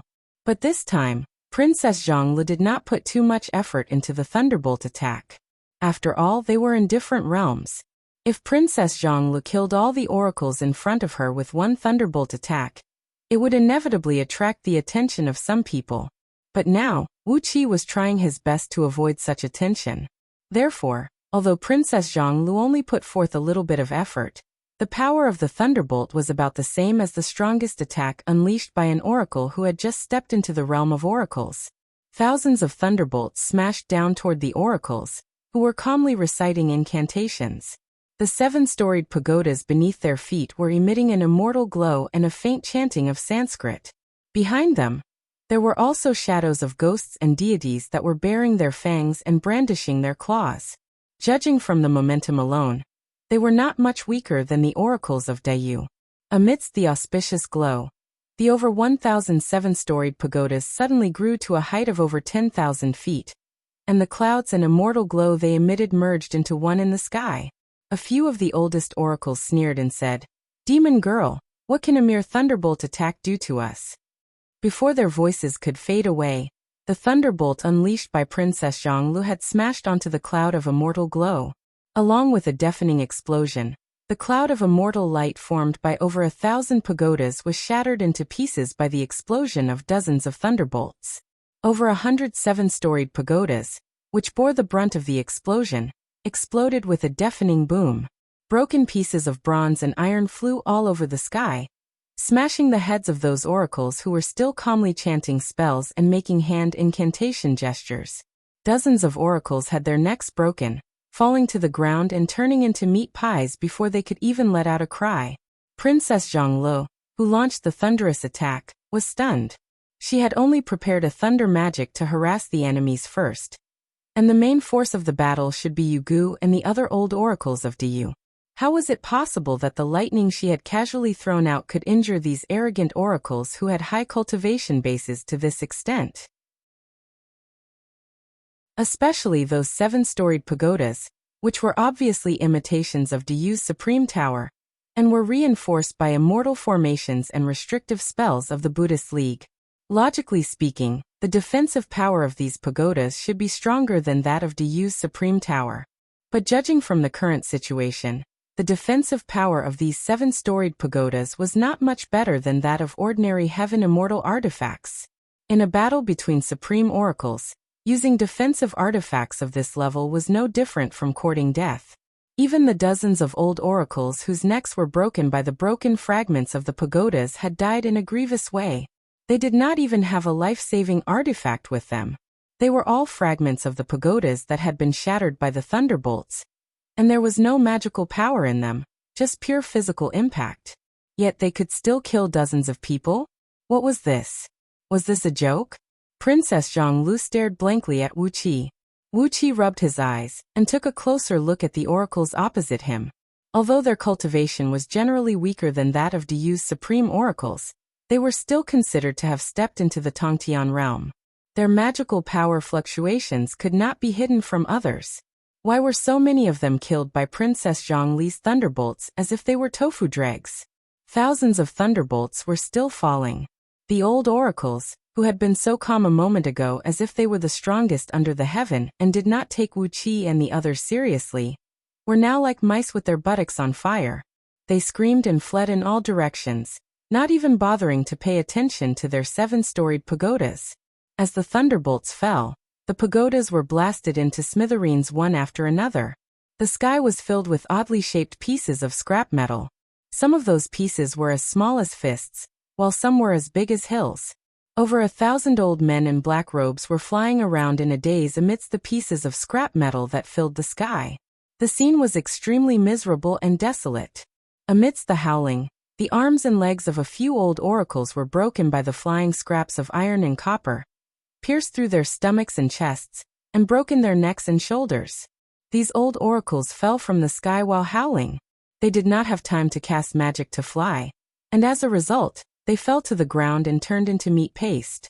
Some old oracles had large chunks of flesh cut off by the sharp iron shards. These old oracles were all hundreds of years old, and they were not as well maintained as the oracles of Dayu. These old oracles were all skin and bones, and they did not have 3 kilograms of flesh to begin with. But now 7 to 8 kilograms of flesh had been cut off by the iron shards. The pain was so great that they screamed and howled. How could they still have the energy to fight against Wuxia and his companions? Wuxia blinked his eyes. What kind of people were these? It was true that their cultivation base was quite frightening, but as for their ability to fight, Wuxia dared not compliment them at all. Standing next to Wuxia, Princess Zhonglu kept shaking her head. She was not interested in giving these people another round of thunder. The chaos lasted for a while.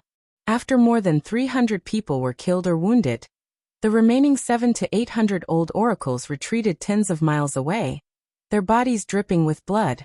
They stepped on the dark clouds in a sorry state and looked over, pointing at the sky and howling furiously. Yu Gu, who stood off to the side with a dumbfounded expression, swallowed hard. With a wave of his hand, a black fragment of a pagoda, about the size of a human head, flew up from the ground and fell into his palm. A jet of black flame burst out of his palm and burned the pagoda fragment. A few sizzling noises were heard, and the huge fragment was burned to ashes, turning into a puff of green smoke that drifted away in the air. All that was left on his palm was a silver speck, about 1,000th the size of a sesame seed, and smaller than the tip of a needle. Tisk! Yu Gu laughed mockingly. The supreme towers of Dayu's supreme oracles are made by collecting all kinds of rare materials, and going through thousands of tempering. Just the innate and acquired essences of 5 elements in each supreme tower costs billions of kilograms. Hehe, these fools. I'm afraid the acquired essences of 5 elements in each of their pagodas is less than half a kilogram. How can such inferior things be used on the battlefield? Upon hearing Yu Gu's words, the other supreme oracles of Dayu could not help but shake their heads and sneer, and the pressure in their hearts vanished instantly. The reason why supreme oracles could become the strategic force of Dayu is not only that they possessed mighty magic power, and could use countless vicious killing curses, but more importantly, each of them had a supreme tower, which was filled with countless magical restrictive spells. When a mighty supreme oracle refined a supreme tower that was connected to his mind, it was like a war fortress. Take Wuxia's Dark Yin Celestial Tower for example. When it was used for traveling, it was only tens of feet tall, but when it was fully transformed, it could turn into a huge pagoda tens of thousands of miles tall and tens of thousands of miles long.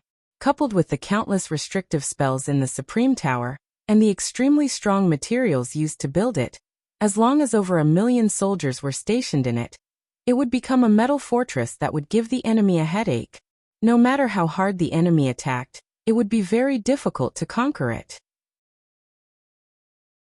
Each sky-reaching tower, even if it couldn't control the flow of time, and was just the most ordinary sky-reaching tower, would require a huge amount of materials to forge. To forge all kinds of metals, it would take at least hundreds of mineral veins, and innate and acquired essences of 5 elements to inscribe formations in them. More elaborate supreme towers would need all kinds of innate spirit items, such as the pearls of 5 elements, to provide them with an enormous amount of energy. Each supreme tower required dozens or even hundreds of supreme oracles who were proficient in artifact refinement, and it took them a long time to forge. So on the day it was forged, a supreme tower would have a defensive power that could match that of a primordial artifact. But although the 7-storied pagodas of these oracles looked impressive, they were actually very shoddy. The quality of their pagodas was at most a mid-grade or upper-grade heaven immortal artifact. It was as if 2 equally strong men were fighting a duel 100 steps away from each other. One of them was holding a small toothpick in his hand, while the other was wearing a full set of armor, and wielding various powerful long-range weapons. Such a duel was a complete one-sided slaughter. Wuxia twitched his mouth and said with a sneer, "If these oracles from outer heavenly realms are all at this level, I, Dayu, can fight against 1,000 of them." The group of old oracles all laughed in a relaxed manner. Yu Gu shook his head, then waved his hand and said with a smile, "They are indeed weak. What are they doing?" While Wuxia and his companions were laughing mockingly, the hundreds of oracles who had survived the calamity had raised their hands at the same time, and began to recite the same incantation. As they recited the incantation, numerous meteors the size of water tanks fell whistling down from the sky, dragging long tails of flames behind them. There were probably hundreds of thousands of them, and wave after wave of meteors came smashing down toward Wuxia and his companions. Yu Gu burst out laughing. With a casual point of his finger, the supreme tower under his feet emitted a beam of dark light and soared into the sky, transforming into a giant tower that measured 100 miles in circumference, shielding them from above. The meteors summoned by hundreds of oracles slammed into Yu Gu's supreme tower in waves. Loud explosions rang out, and at the same time, countless mushroom clouds burst out from the supreme tower. But his supreme tower did not budge at all, and there was not even a scratch on its smooth surface. Yugu did not even activate the defensive mechanisms on the Supreme Tower, relying entirely on the solid material of the Supreme Tower to resist the attacks. Wave after wave of meteors smashed into pieces on the Supreme Tower. Countless gravel, sand, and sparks rained down from the sky, but none of them hurt even a hair on Wuxia and his companions. "It seems that they only know this one magic," said Princess Zhongli suddenly. Wuxia froze, Yugu froze, and the hundreds of Diyu's oracles froze at the same time. The reason why those immortals and Buddhas were so afraid of the oracles of the human race was that they had mastered too many cruel and vicious magic, all of which had the terrible power to kill people without leaving a trace. Every oracle of the human race had mastered at least hundreds of powerful magics. If it were those oracles who specialized in studying magics in the secret palace, each of them might have mastered thousands, or even tens of thousands of magics with great lethality. It was the combination of complex, ever-changing, and vicious magic that gave the human supreme oracles the reputation of being untouchable. Yet these oracles from outer heavenly realms only knew this one magic? Yugu pursed his lips and said through clenched teeth, "I thought they were a pack of white tigers, but they are actually a pack of white cats. Brothers, let's slaughter them." The few old oracles laughed strangely at the same time. Waving their right hands, they unleashed plumes of black smoke, poisonous gas, phosphorescence, and chilly wind that wrapped in countless bizarre demons and fiends rushed out. Chapter 865. Dark clouds, ghost flames, and gust of wind filled the sky. A piercing cold air with an unpleasant smell, mixed with countless strange howls of ghosts and howls of wolves, pounced on the hundreds of oracles who were clenching their teeth and exerting all their strength. These oracles had squeezed out every last drop of magic power in their bodies, but all they knew was the technique of summoning meteors to bombard their enemies. As soon as the attack from Yugu and others arrived, the oracles were thrown into a panic. Some retreated, some flew up high, some scurried left and right, and some cried out, but none of them could resist the attack. The black smoke rushed into their ranks and knocked a dozen unlucky fellows flying away. As the smoke engulfed them, their skin began to sizzle and rot, and soon large patches of flesh and skin began to rot down to their bones. Before long, pus and blood began to fall from the smoke, and at least 30 to 50 oracles were turned into pus by the smoke. The wisps were even scarier. Hundreds of oracles were accidentally caught by the wisps. The green flames swayed in the wind and burned their skin and flesh into a translucent green color. They screamed and flew around in all directions, but the inextinguishable flames on their bodies stuck to the bodies of others. As long as there was a tiny flame, it would quickly spread out in the wind. In just a few breaths of time, a large area of messy fire had spread out, and the last bit of oil in the bone marrow of these oracles had been completely burned away. Their bodies were burnt into charcoal and scattered all over the ground. As for the invisible and traceless gust of wind, it was even more terrible. The dozens of oracles only felt a gust of cold air blowing on their faces, and then it invaded their bodies through their orifices. The chilly wind was collected by Great Yu's oracles from some extremely ferocious places of death in outer heavenly realms. It was formed by accumulating the energy of corpses of countless living beings. Even if one had the fleshly body of a gold immortal or a primordial immortal, if one was careless and was blown by it, one's flesh and bones would be reduced to ashes. The oracles who were hit by the gust of wind opened their mouths and coughed out plumes of ashes. Then their skins, which were draped in huge black robes, fluttered and fell to the ground like kites with their strings cut. Not only did the chilly wind blow away their flesh and blood, but their souls were also blown away by the chilly wind. Not even a speck of dust was left.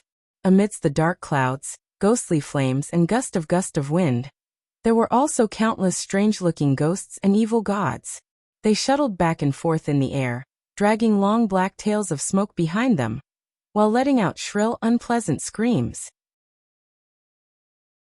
These evil ghosts and deities were a little similar to the blood-draining celestial fiends that Wuxia had refined. When they encountered an enemy, they would just pounce on the enemy, and if the enemy did not have enough countermeasures, their hot blood and energy essence would be completely devoured by these evil ghosts and deities in a few bites. Some of the ghosts and deities were the cruelest. They would even pull out the hearts of these priests and eat them like fruits. The sound of chewing was so loud that it could give people nightmares. It was just a spell cast by a few oracles of Du. But they had already beaten hundreds of oracles whose cultivation base was only slightly lower than theirs to the brink of collapse.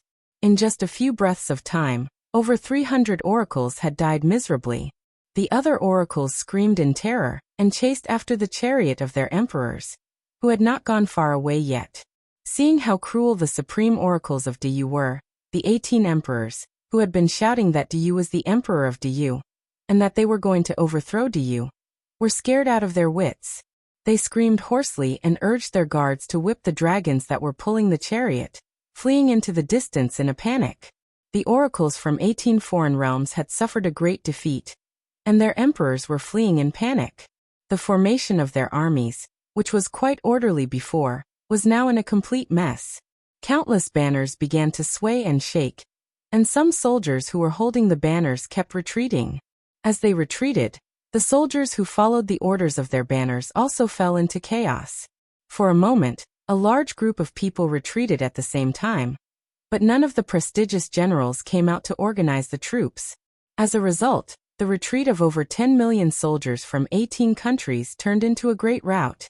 Countless soldiers scattered all over the sky, threw away their helmets and armors, and fled in panic. Seeing that the army of 10 million had fled in less than 10 minutes, Wuxia did not say a word.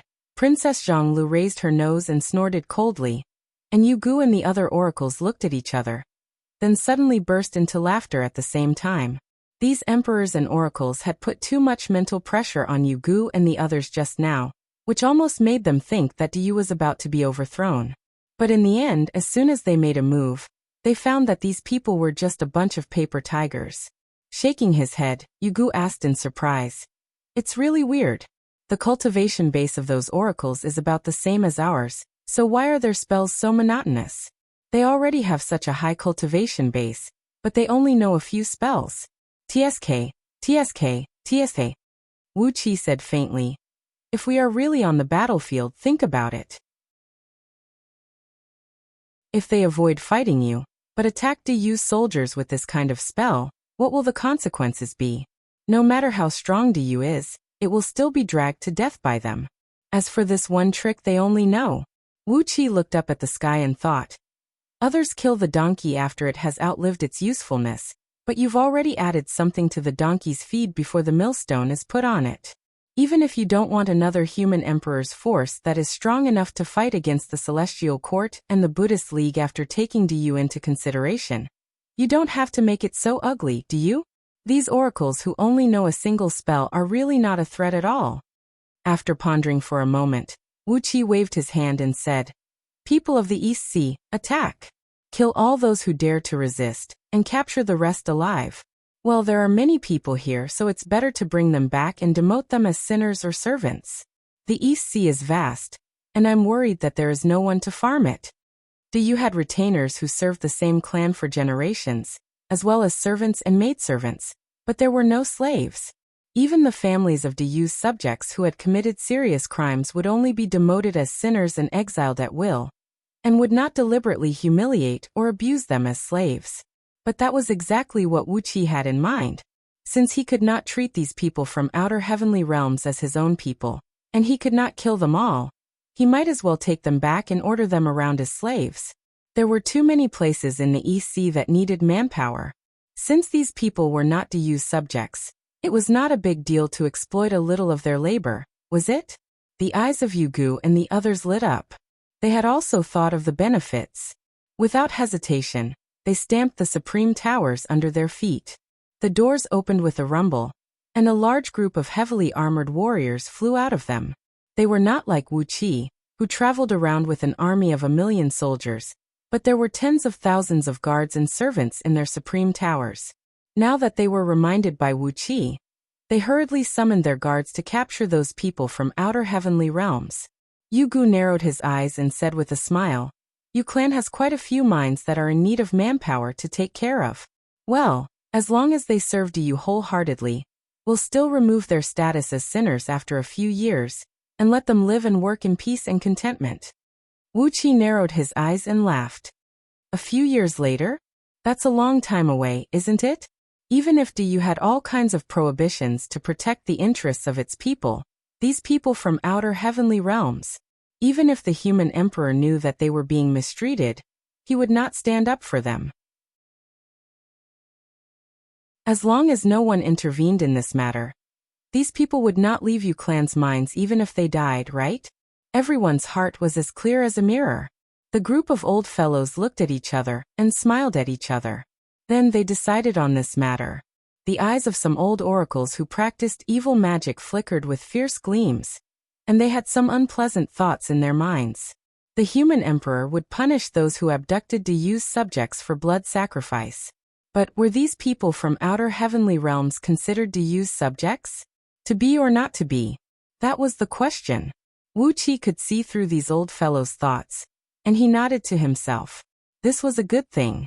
Now that everyone had begun to abduct people from outer heavenly realms, the additional people of the 6 states in his East Sea would be less conspicuous. As long as he spent a few years brainwashing these people, they would become loyal subjects of the East Sea. When the future was in chaos, manpower would be a strategic resource. For now, the higher-ups of DU had not thought of this, but Wuxia had long thought of it. Putting everything else aside, Wuxia also wanted to form thousands of Buddhist kingdoms in his palms and collect a large number of devout believers to satisfy his craving. It was not easy to bring DU's subjects into his Buddhist kingdoms, but these people from outer heavenly realms, who had long been obsessed with the holy immortals and Buddhas, were the best candidates to enrich his Buddhist kingdoms. The army of 1,000,000 soldiers of the East Sea, together with Yugu and his personal guards, charged forward in a battle formation. Wherever they passed, no one resisted, and they killed countless soldiers of the 18 states as if they were cutting melons and vegetables. In less than a quarter of an hour, more than 10 million soldiers had knelt down and surrendered, and only a small number of elites, such as the Imperial Guards, were still fighting back. But when a few supreme oracles joined the battle, those who dared to resist were killed in an instant. None of the 18 emperors managed to escape, and all of them became prisoners. When the people who were constantly migrating out of far heaven saw their emperors captured, and the oracles, who were like immortals who could fly, were beaten and fled, they were all stunned. Without hesitation, Wuxia and the others produced their supreme towers, and brought these people into the supreme towers. Plumes of gray smoke spewed out of the supreme towers, sucking in hundreds of millions of people wherever they passed. In just an hour, all the people of the 18 states who had come out of far heaven were captured. Then Wuxia and the others rushed to a heavenly realm in the distance that had just landed. Similar to far heaven, no one in this heavenly realm was a match for Wuxia and the others. The oracles who flew out of this heavenly realm also knew only one magic: shooting out endless high-temperature fireballs. Although those fireballs were powerful enough to melt gold and iron, they were nothing in front of Wuxia and the others. After another easy battle of defeat and annihilation, all the people who came out of this heavenly realm were captured as well. As more and more outer heavenly realms landed, Wuxia and the others were busy plundering these people with great enthusiasm.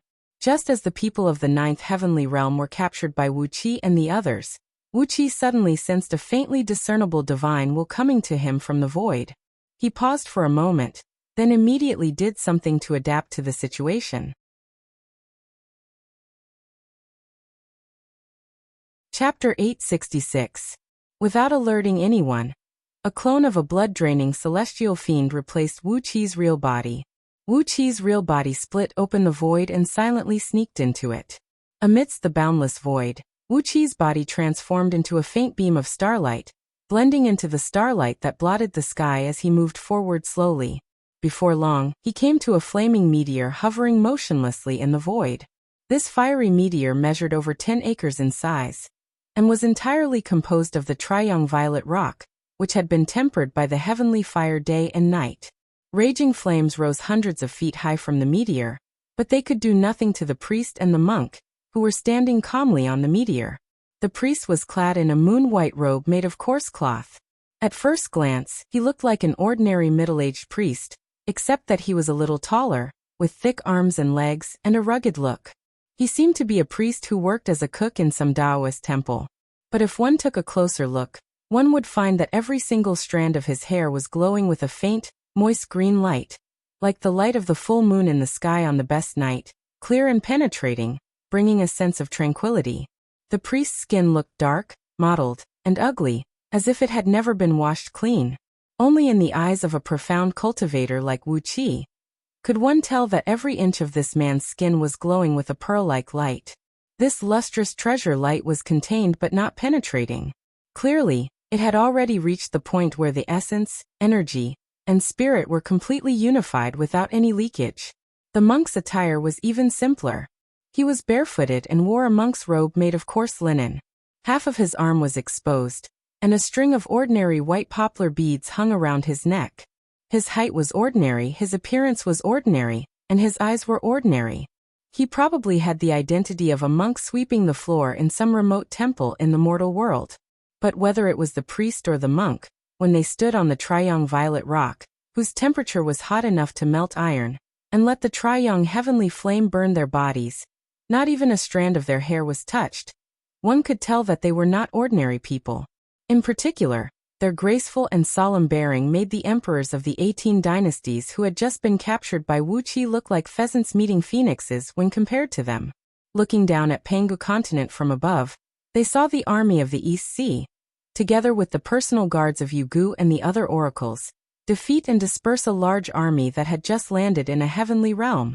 Hundreds of supreme towers were hovering in the sky, wantonly capturing the people in the heavenly realm, and the emperors of several dynasties had become prisoners of Yugu and the others. The oracles who drove the 7-storied towers were badly beaten and fled in panic, leaving hundreds of corpses behind. Suddenly, the monk laughed and said, "Lord Buddha said that if these oracles don't teach them a few tricks, how are they going to stand up to those ruthless figures of Dayu's army? Whether it is the Celestial Court or the Buddhist League, some of our fellow Taoists have suffered at their hands. What can these good-for-nothings do?" The Taoist snorted coldly and said in a flat tone, "Lord Buddha agreed with us that day. These oracles are nothing but fools who are sent to be slaughtered. We only hope that they can kill a few of Dayu's soldiers. Do we really expect them to accomplish anything?" The monk sighed, shaking his head and saying, "It's a pity that they have already killed one of their men. They were killed and captured alive just like that. How much manpower and material resources have the heavenly courts wasted all these years to train up such a group of ghosts? It's really pitiful and lamentable. For the sake of these vulnerable oracles, the Buddhist League has to give the Celestial Court countless spirit herbs every year." The Taoist narrowed his eyes at the monk and said with a cold snort, "Bald donkey, are you suspecting that we have embezzled the spirit herbs of the Buddhist League?" The monk put his palms together and sighed in a low voice. "Buddha is merciful. I'm not lying, but I do have my suspicions."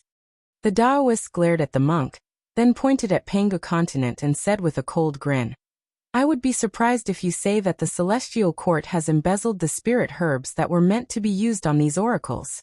After all, the 7-storied pagodas they carry with them are crafted by the Buddhist League. For these pagodas, the materials we, the Celestial Court, have given the Buddhist League are enough to craft enough supreme-grade gold immortal artifacts. Why are they using those shabby heaven immortal artifacts now?" The monk gave the Taoist a look without batting an eyelid. Then he put his palms together and chanted the Buddha's name, as if nothing had happened. The Taoist sneered and said, "I suppose the Buddhist League has also embezzled the materials of the Celestial Court? Who is the person who crafted these pagodas? When I return, I'll report this to the great Celestial Emperor and ask him to issue a decree, asking the person who crafted these pagodas to come out and confront him. Where are the materials of the Celestial Court? If these pagodas were stronger, they wouldn't have been defeated with just one blow. Would they?" After a moment of silence, the monk sighed and said, "Buddha is merciful. It is Prabhudaratna Buddha from the Buddhist League who crafted these pagodas. Unfortunately, he was besieged and killed when he broke into Liangzhu a few years ago to avenge his disciple. Not even a broken soul was left behind." The Taoist opened his mouth but did not say a word. The monk smacked his lips and said in a low voice, "I'm curious as well. Who in the celestial court is responsible for crafting the spirit herbs that were meant to be used on these oracles? Although these good-for-nothings have barely reached the realm of supreme oracles, their foundation is weak, and they can only use less than 1/100th of their magic power. Clearly, the pills that are supposed to replenish their essence and strengthen their foundation have not been used on them. I'd like to find the fellow Taoist of the celestial court who is responsible for crafting these pills, and have a good confession. The Taoist fell silent for a moment, then sighed and said, "Dear Taoist, it's a pity that the one who is responsible for crafting these pills is immortal Ding Jun. It's a pity that he has been besieged by Diyu's army and killed in the myriad poisons formation. Therefore, you can't find him for a confession." Hiding on the Triyang purple flame rock, Wuqi could not help but roll his eyes as he listened to the monk and the Taoist's conversation. Could these almighty experts of the Celestial Court and the Buddhist League be any more shameless? No wonder those oracles from outer heavenly realms were so weak. Not only did they have countless materials embezzled from their magical artifacts, there was also a big problem with their cultivation bases. No wonder Wu Qi only felt that their magic power was fluctuating and unstable. Unlike Yu Gu and the other supreme oracles of Diyu, who had their magic power condensed and did not disperse, giving off a feeling of indestructibility like a clump of relic Jin Dan, the magic power of those foreign oracles was fluctuating and unstable, as if it would go out of control at any time. They were defeated before they could exert even 1 or 2% of their magic power. Wu Qi could not believe that the Celestial Court and the Buddhist League could really do such a thing. Originally, each of them was supposed to be given a gold immortal artifact, but they had embezzled it into a mid-grade heaven immortal artifact. Perhaps the pills that were supposed to strengthen their foundation had been used by these almighty experts of the Celestial Court to feed their mounts. Wu Qi had no doubt that these almighty experts would do such a thing, for he had seen too many of such things in his previous life. Moreover, the Celestial Court and the Tao League were really meticulous in their actions. Immortal Ding Jun, the pill refiner of the Celestial Court, who was also the sovereign of the Myriad Immortal Alliance, was killed by Wu Qi and his companions. Prabhudaratna Buddha, the artifact refiner of the Buddhist League, was also killed by Wu Qi and his companions. This was a masterful way to destroy the evidence and silence the witnesses. Not only that, their deaths would also serve to disgust Empress Hua and the others who were supporting the human race from behind the scenes. Using these excuses to shut Empress Hua and the others' mouths was truly a brilliant idea. The monk and the Taoist stared at each other for a while. Suddenly Chi-Chi sneered. "Immortal Ding Jun is not dead yet," the monk said with a cold snort. The Taoist smiled, nodded, and said, "Buddha Ding Jun is not dead yet. Now that he is a Buddha of your Buddhist League, and has been taken as a disciple by Lord Buddha, Amitabha, he is already one of the 3,000 future Buddhas of your Buddhist League. TSK, what does what he did have to do with the Celestial Court?" Even though the monk's mind and cultivation base had reached the level of Bodhi innate nirvana, he almost coughed up blood in anger at the Taoist's words. After staring at each other for a while, the monk sneered and said, "The Celestial Court must hurry up, lest the people we send over end up as their clothes. Heh, you and I both know how cruel and merciless those supreme oracles are. If we are not careful, they will use these people as blood sacrifices. Heh heh heh, they will be able to produce a large number of elite soldiers in a short period of time. When that time comes, will more of your Celestial Court die? Or will more of my Buddhist League die?" The Taoist smiled and said calmly, "It doesn't matter, it doesn't matter. The first 300 heavenly realms are just stones to explore the way, and the best part is yet to come. No one dares not to serve the orders given by the few patriarchs seriously. Just wait and watch the show, fellow Taoist." The monk and the Taoist no longer spoke. The monk sat cross-legged on the flaming meteor, while the Taoist stared blankly with his hands tucked under his sleeves. Both of them stared blankly at Yu Gu and the others who were laughing evilly as they beat the immortals and mortals in various heavenly realms, making them flee with their hands over their heads. After a long time, the Taoist sighed and said, "What happened here should have reached Liangzhu by now, right?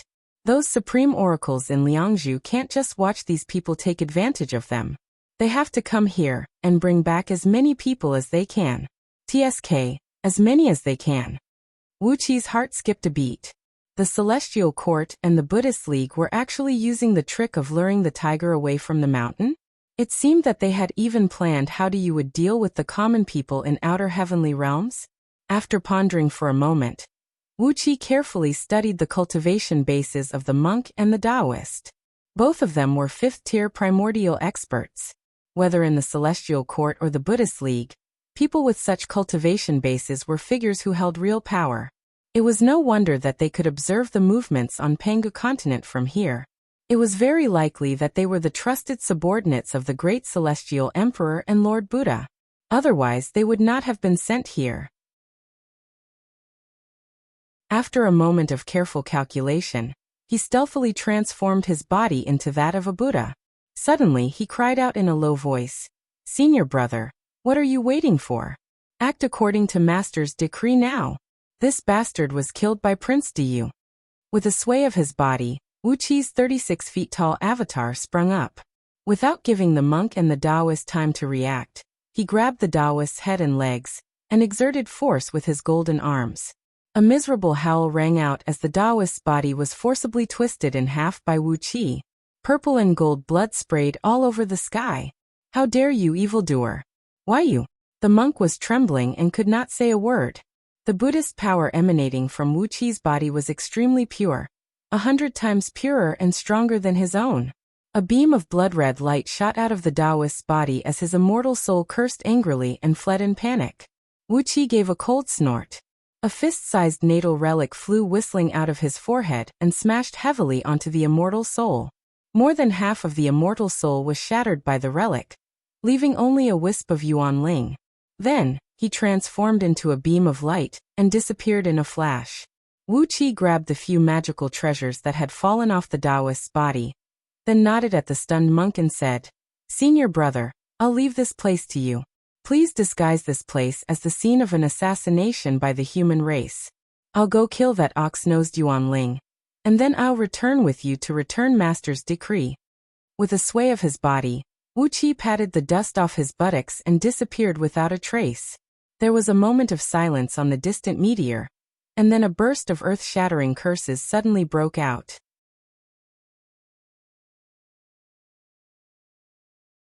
Chapter 867. These states were basically the kind that controlled an entire planet. Some of them had tens of billions of people, while others had billions of people. Their armies were easily numbered in the tens of millions. As long as their higher-ups were completely destroyed, they could take over the rest of their armies and people. King Xianshan and King Lishan fell to their knees at the same time. "There's a change in the Flying Bear army," King Xianshan said in a deep voice. Today's night, today's moon, and today's King Xianshan and King Lishan were so strange that the eunuchs felt a chill run down their spines. It was as if they were lying on a coffin that had been around for years, and a few zombies were baring their fangs and brandishing their claws, trying to drag them into the coffin. After a moment of silence, Emperor Haozuan's voice rang out, "Come in." After all, in the realm of Tao, the absolute suppression of heaven immortals and gold immortals would no longer exist. If the laws of the heavenly Tao they comprehended were mutually restraining, a primordial immortal would be able to completely dominate a grand heavenly immortal. That was why Wuqi destroyed the Taoist's immortal body, destroyed his immortal soul, and left him with only one life. It took a lot of effort for him to control and use his power while Yuan Ling fled. Emperor Haozuan just threw his head back and laughed. Calmly, he clapped his hands and was about to activate Liangzhu's defensive formation. Once the formation was activated, he would be connected with the spirit cave in Yuxiong Plain, and his cultivation base would immediately rise to the peak level of Tao-breaking realm. By then, he would be fearless of any enemy. Those emperors and officials were bound to be killed, and using them as blood sacrifices was the best choice. But, with a little training and enough ordnance, it would be a good choice to use them as cannon fodder. On top of that, because the whole state was taken away, the wives and children of these soldiers were in the hands of Wuqi and others, so there was no need to worry that they would not work hard. Princess Zhang pondered for a moment, then asked in a low voice, "Are those old fools really that powerful?" Wuqi shrugged helplessly and said with a wry smile, "It's going to be lively, but I'm afraid that someone will target us. If that happens, we won't be able to enjoy the show anymore." Wuqi's face twitched a few times. He was silent for a long time before he slowly nodded and said, "It's really amazing. Back then, their cultivation levels were already several times higher than mine. Chaos fiend gods like Ao Buzin were suppressed by them to the point of suffocation. It was also them who laid the foundation for Taoism and Buddhism today. Be it wisdom, methods, or cultivation, I wasn't their match back then. As for the current me, walking quickly up the peak formed by the primordial torch dragon, it took them a lot of time to reach the hall at the top of the peak. A row of heavily armed longbow men stood in their way. These tall, dark-skinned longbow men stared at King Xian Shan and King Li Shan with unfriendly eyes, their hands resting on the hilts of their swords. If the two made the slightest movement, they would kill them without hesitation. However, the formation did not react at all. Looking at the palace, King Xian Shan said in a deep and powerful voice, "Father, IGU, have an urgent military report." GU and GMO, King Li Shan, were walking quickly in the imperial palace. But as the sons of the human emperor, they did not have any real power. Unlike King Yangshan, who was a king of the council, they had no fiefdoms, no private armies, and no independent income. They only had the title of king. At most, they had 2 or 3 royal gardens for them to enjoy, hundreds of guards to protect them, and every year, Emperor Haozuan gave them a sum of pocket money to reward them with some food and drinks for the singers and dancers. That was all. A bright light flashed in the White Lotus, and an ancient Buddha, all bronze in color, suddenly leaped out of the light and struck Emperor Haozuan's forehead with a Vajra scepter. A loud clang rang out as the scepter bounced back, forcing the ancient Buddha to take dozens of steps back. "What a hard head!" he cried out in alarm.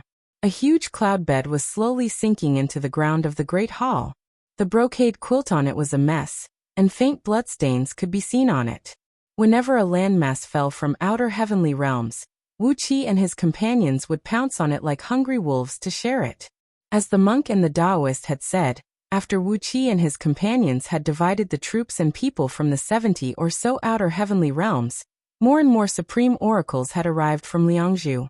The kings and clans of Deyu were tempted by these people who had fallen out of nowhere. These people, whom they had gotten for free, could be used as hard labor or as sacrifices. They were a great fortune. Without alerting anyone, Wuqi returned to where he stood. His blood-draining celestial fiend clone merged with his true form, then rolled up his sleeves and breathed a sigh of relief. Princess Zhongli glanced at Wuqi, pursed her lips into a smile, and took out a handkerchief to wipe the sweat from his forehead. After all, he had killed a primordial immortal. Although his cultivation base was not as strong as Wuqi's, it took a lot of effort to kill him with a single strike. After days of cooperation, Wuqi, Yugu, and the others had gradually gotten used to the various steps of plundering people. Now they did not swarm up and plunder people at random. Instead, each of them was assigned a country from outer heavenly realms, defeated their oracles, crushed their armies, captured their kings and all their officials, and then took away all the people of the country. Smacking his lips, Wuqi said in a low voice, "We still have to be careful." King Xian Shan bowed his head and said with difficulty, "I didn't find out who was the one who betrayed me, but I accidentally found these things in the barracks." Smiling and nodding at Princess Zhongli, Wuqi told her what had just happened in a low voice. Princess Zhongli gave him a sideways glance, then suddenly laughed and said, "If Zixian is the one who did it, I'll go back now and pretend to be a Taoist, then chop that bald donkey into pieces. Then, I'll leave one of his natal relics and run away. That will make things more lively." But this time, the human emperor had ordered Gao, King Weishan, to lead Yuxiong army out of Liangzhu. Now, it was the newly formed Flying Bear Army that was responsible for the safety of Liangzhu. The military minister and the military minister of the Flying Bear Army were the brothers, King Xian Shan and King Li Shan. While Wuqi and his companions were frantically slaughtering the 297th people who had landed on Pangu continent, the weather over Liangzhu was not good. Dark clouds obscured half of the full moon in the sky, and the reddish moon was shrouded in a misty mist. The moonlight sprinkled over the city with a hint of gloom, making the usually dignified and majestic city look no different from a mass grave today. Grinning coldly, Emperor Haozuan crushed the white lotus flower with one hand and said through gritted teeth, "Unfilial son, I knew this would happen. When I inherited the throne, the Grand Oracle of the Directorate of Celestials had said that I would die at the hands of my own son. And it has come true today. In Diyu, being the son of the human emperor was the saddest thing. 99% of their lifespan was not as long as their father's, and they had no hope of inheriting the throne. Their every move fell into the ears of the courtiers, and they could not violate the various rules and regulations passed down from the ancestors of Diyu, or they would be severely punished. They had to live like clay and wood carvings, and they had to live with relish. Led by a few eunuchs, King Xian Shan and King Li Shan walked quietly and quickly through the imperial palace. Their faces were solemn, and they were surrounded by an uneasy aura. The eunuchs were trembling slightly, and when the night wind blew past them, they trembled even more. Emperor Haozuan was stunned, and the armrests of the throne under his arms suddenly vanished. Gnashing his teeth, he cried out in a low voice, "There's a change in the Flying Bear army? Who is playing tricks in there? Yi, what did I tell you that day? How could there be a change in the Flying Bear army?" Glancing coldly at King Xian Shan and King Li Shan, Emperor Haozuan clapped his hands lightly. The few beautiful women bowed to him silently, then walked into the back hall at a leisurely pace, as if they were walking on clouds. While Wuxia and the others were busy annexing these humans from outer heavenly realms, something happened in Liangzhu. King Xian Shan and King Li Shan looked up at the same time. Their bodies had transformed into the golden bodies with 3 heads and 6 arms unique to the Buddhas of the Buddhist League. In that case, they cried out in unison, "Please surrender, Father. We don't want to bear the infamy of patricide." Emperor Haozuan bellowed. With a clench of his hand, the white lotus flew straight into his palm. A great sheet of starlight shot out of Emperor Haozuan's eyes and hit the white lotus flower, causing it to buzz loudly while a layer of misty light slowly poured out of it. King Li Shan, Ji Tao, and Ji Yu were born from the same mother. As for how many sons Ji Tao and Ji Tao had, perhaps neither of them could remember. In any case, he was Emperor Haozuan's son, and he was conferred the title of King Li Shan when he was born. Princess Zhonglu narrowed her eyes, a little unconvinced. But she knew Wu Qi would not deliberately exaggerate, so she just gritted her teeth and vented all her unhappiness on the unlucky humans from outer heavenly realms. Very few people knew that Emperor Haozuan, who seemed to never step out of the Great Hall, actually spent every night in it having fun with the concubines in the harem. With his formidable cultivation base and vigorous energy base, he spent every day in the Great Hall doting on a few of his favorite concubines, and even enjoying the bodies of a few delicate girls. But out of some strange habit, he rarely left this Great Hall, which was the core of Liangzhu's defense system. King Xian Shan and King Li Shan strode into the Great Hall, and the heavy door closed behind them, cutting off all the noise from inside and outside. Emperor Haozuan was sitting upright on the throne at the end of the hall.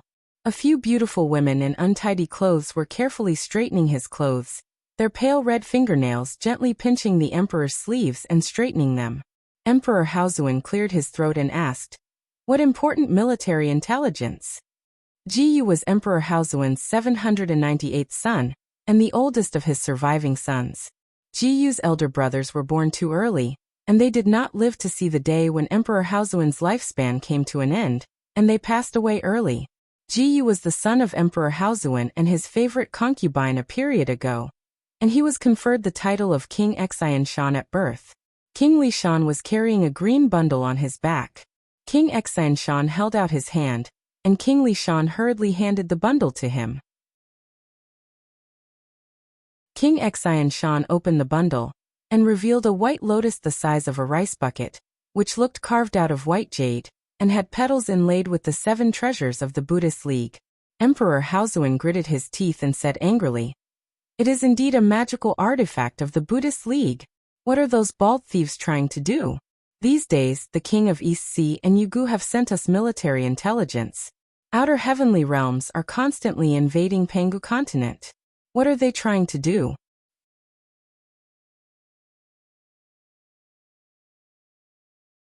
Chapter 868. Emperor Haozuan was struck dumb. He had been living in this great hall for nearly 3 eons. Ever since he ascended the throne, and was warned by Great Yu's grand oracle that he would be killed by his son's plot, he had never left this great hall. In fact, he had been living in it all the time. The Great Hall was the core of the entire defensive formation in Liangzhu, and the control center of the vast spirit cave in Yuxiong Plain. As long as Emperor Haozuan sat in it, with the mystic art of the human race, he could borrow the infinite energy of Yuxiong Plain, as well as the power of the heroic spirits of Great Yu's ancestors gathered in the formation, and elevate his cultivation base and magic power to the peak level of Tao-breaking realm. But today, when he activated the formation with a mystic art, there was no response. Not only that, but the endless power of the stars and the natural energy of the earth veins that poured down from the top of the Great Hall were disappearing rapidly as well. The enormous amount of star power and natural energy, which had been pouring into his body like a waterfall, had now turned into a weak stream of light the size of a fist. A few moments later, the last stream of light had vanished, and the Great Hall suddenly became dark. The faint light of a few dim candles in the corners of the Great Hall illuminated the vast hall. It was so dark that the figures of the group of people were hidden in the darkness like shadows of ghosts. Only the faint green light emanating from the bronze-colored Buddha had become the strongest source of light in the Great Hall. Illuminated by the green light, Emperor Haozuan's face turned pale green, making him look no different from an evil ghost. The suffocating silence was finally broken by Emperor Haozuan's voice. "What have you done, unfilial son?" King Xianshan chuckled and said in a low voice, "Why do you say that, father? This formation is not something I can touch. Father, please shatter all the important acupoints in your body and disperse your Panga form. Otherwise, don't blame us for being cowardly and overreacting." King Lishan slowly took a step forward. His golden body reflected a faint azure golden light under the green light, and the cold light added an air of death to the hall. He said in a low voice, "Father, please disperse your power. I will carefully provide for you. Whatever you can enjoy now, you will not lack in the future." Emperor Haozuan snorted coldly. His body flickered as he threw a punch at King Lishan's face. The Buddha chuckled as he waved a strange-shaped Vajra staff, which was almost as tall as him, and easily blocked Emperor Haozuan's fist with it. Emperor Haozuan's blow, which was powerful enough to shatter the stars, was completely absorbed by the featherlight scepter. It was as if he had punched the void, and there were no more ripples. Not only was the force of his punch sucked away, but Emperor Haozuan staggered 3 steps forward because his punch had missed its target.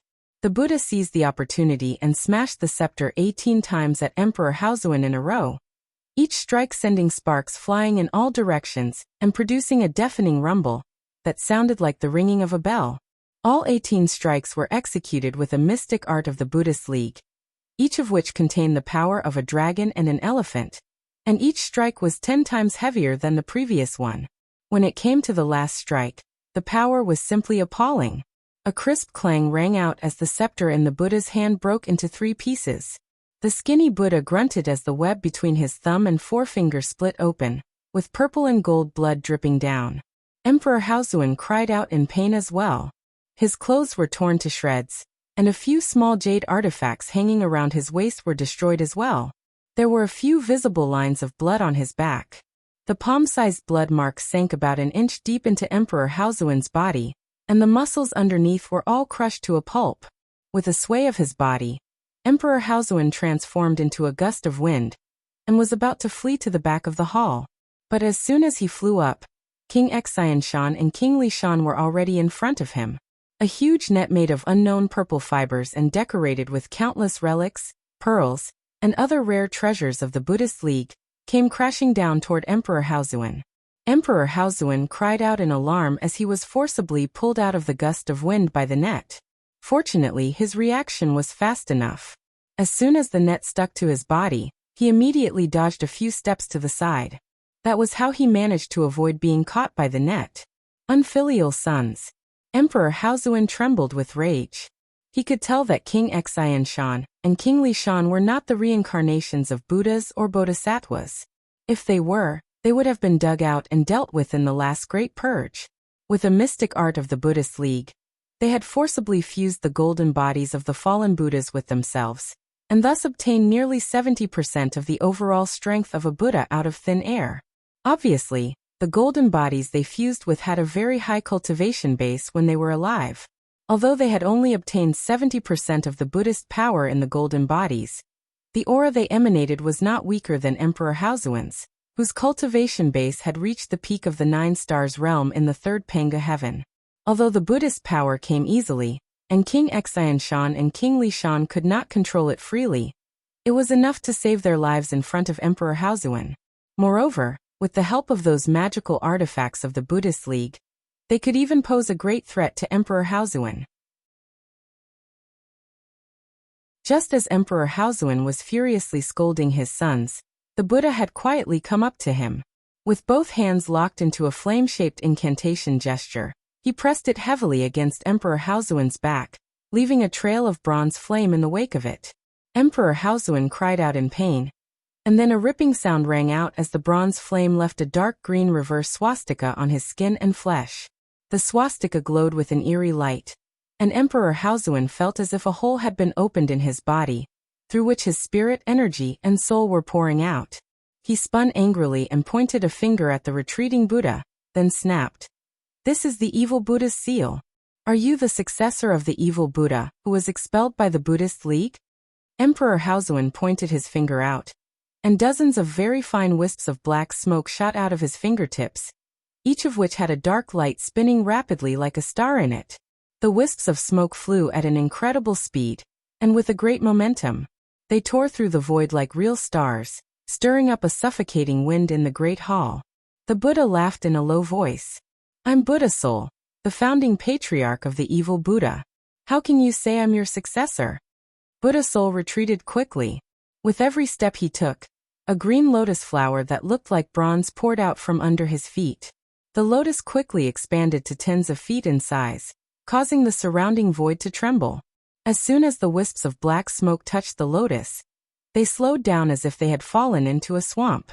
Emperor Haozuan praised, "You are truly an evil Buddha. You have truly mastered the art of distorting the void of the Buddhist League." Emperor Haozuan sighed. Suddenly, a slit opened between his brows, and a vertical eye gleaming with purple light emerged. Accompanied by a sonorous sword cry, a simple and unadorned golden longsword flew out. On one side of the blade were engraved the sun, moon, and stars, while on the other were engraved the mountains, rivers, and plants. On one side of the hilt were engraved the art of farming, and on the other side was engraved the strategy of unifying the world. As soon as the sword appeared, an oppressive imperial aura filled the great hall, and hundreds of green lotus flowers suddenly split in half. Buddha Soul cried out in pain. A bloody mark ran from his forehead to his crotch, and purple gold blood gushed out of it. In just the blink of an eye, the amount of blood that sprayed out of Buddha Soul's body was equivalent to the total amount of blood of dozens of normal adult men. King Xianshan and King Lishan, who had just pulled out 2 small sticks from their sleeves, and were about to shoot at Empress Haozuan's chest, suddenly fell to their knees. Awed by the mighty imperial aura emanating from the sword, they could not help but kneel. "The Xianyuan sword!" King Xianshan cried out. Emperor Haozuan held the sword in his hand and said coldly, "Yes, it is. If you want to kill me, it is far from enough to destroy Liangzhu's defensive formation." King Xianshan and King Lishan exchanged a panicked glance. Buddha Soul, who was severely wounded by the terrible sword intent of the Xianyuan sword, roared furiously and snapped, "What are you waiting for? What are you waiting for?" Emperor Haozuan was startled. Without hesitation, he swung the sword over his shoulder, but the great hall was suddenly plunged into darkness, and there was no more light. A sound of flesh being pierced rang out. Emperor Haozuan growled in a low voice, and then there was a muffled thud of a body falling to the ground. The light in the great hall gradually returned, and the power of the stars and underground energy, which had been cut off, poured into the great hall once again like a waterfall, pouring onto Emperor Haozuan's huge throne. Emperor Haozuan, who had always been sitting on the throne, was now lying on the ground, with a large hole in his chest and all his internal organs crushed by someone. He was so dead that his bones were stiff. An old man with a white beard, standing about 10 feet tall, stood expressionlessly beside Emperor Haozuan's body. He was holding the Xianyuan sword, gently flicking its hilt with his fingers. He said calmly, "Buddha soul, tell them that I, the old torch dragon, must not miss out on any of the benefits promised to me. I, the old torch dragon, want to be the #1 treasured flame of Buddhism, the revered King Torch Dragon, Tathagata Buddha, on equal footing with the Lord Buddha, one of the 2 future sect masters of Buddhism." Buddha soul gave the old man a fearful look, then looked at the Xianyuan sword in his hand, which was perfectly fine. "Don't worry, Senior Torch Dragon," he said in a low voice. "We, the Buddhist League, are the most trustworthy people. Since we have promised you, we will not make any mistakes." After a brief pause, Buddha soul pointed greedily at the sword and said, "As for this sword," the white-bearded old man, Torch Dragon, was the manifestation of the soul of the huge Mount Torch Dragon beneath the palace. He gently stroked the sword and said with a faint smile, "The sacred emperor has granted me the right to wield the sword in times of danger. Now that the human emperor is dead, this sword naturally belongs to me. In the future, when I become the Buddha League's greatest flame, Lord Torch Dragon, this sword will be my treasure of destiny. Do you have any objections?" Buddha soul fell silent for a moment, then touched the 3-inch deep sword cut on his body and smiled gently. "Of course I have no objections."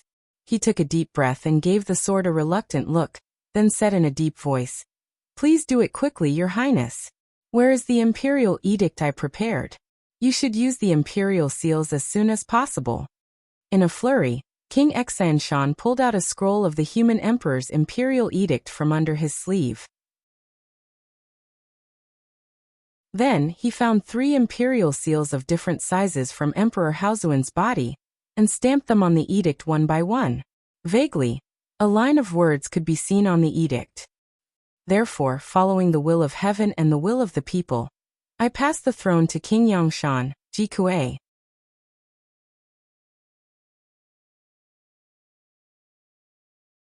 Chapter 869. They gave Baichi a terrified look. When Baichi unleashed his aura just now, they suddenly felt that the man in front of them was not a human, but a bloody demon king who had killed countless people. The aura of death and murderous aura that came rushing at their faces almost dispersed their souls. But they had to fulfill their duty. Gritting their teeth, they mustered up their courage and stammered, "By the human emperor's decree, from today on, we are forbidden from entering Yuxiong Plain." Wu Qi shook his head in bewilderment. Since things had come to this, he might as well do it. No matter what the Celestial Court and Buddhist League were planning, he had to poke a big hole in their plan first. After all, he had Zhang Yi and Su Qin, the 2 quick-witted tongues that had been around for thousands of years. So he was not afraid of anyone trying to reason with him. 2 dark silhouettes rose into the air. 2 oracles, who were wearing long robes of oracles with 3 golden suns embroidered on their sleeves, nervously looked at the fleet of flying ships that stretched for hundreds of miles in front of them. One of them shouted out harshly, "Who are you? Why are you trespassing into Yuxiong Plain with an army? Don't you know this is a capital offense?" Wu Qi narrowed his eyes and bowed his head, pondering. He recalled the conversation between a monk and a Taoist in the void a few days ago. The Taoist said that you would soon have no energy to stop the immortals and mortals from outer heavenly realms. It seemed to be true today. Emperor Haozuan had died suddenly, and his body had not been found. All he left behind was an imperial edict that was said to be hidden in a secret compartment. No matter how he looked at it, it smelled of a conspiracy. Apart from Ao Buzan, Lord Xianxing, Catfish, Yuan Qing, Gold Horn, Silver Horn, Gold Feather, Silver Feather, Feng and Feng Tianling, and Lu Chengfeng, who had to oversee the administration of the East Sea, all the primordial experts under Wu Qi's command, including Luo Lu and the other members of the Lao clan, as well as 2 Xiaobai and other demon cultivators, had gone to underhand sect. Waving his hand, Wu Qi gritted his teeth and shouted, "Attack! Attack with all your might!" Beaming with joy, Zhang Yi waved both of his hands, and a frightening innate magnetic force enveloped the military town. With a loud bang, a dazzling light burst out from the military town, and countless restrictive spells firmly protected it. However, the mountains around the town suddenly collapsed, sinking hundreds of miles into the ground, leaving the lonely town exposed in front of the army of the East Sea. Coupled with the batch of heavenly ghosts in his hands, as well as Hu Hai and Xiangyu, who were cultivating the Fiend League's grand technique, Wu Qi's trump cards were not only limited to the Taoist League and the Buddhist League.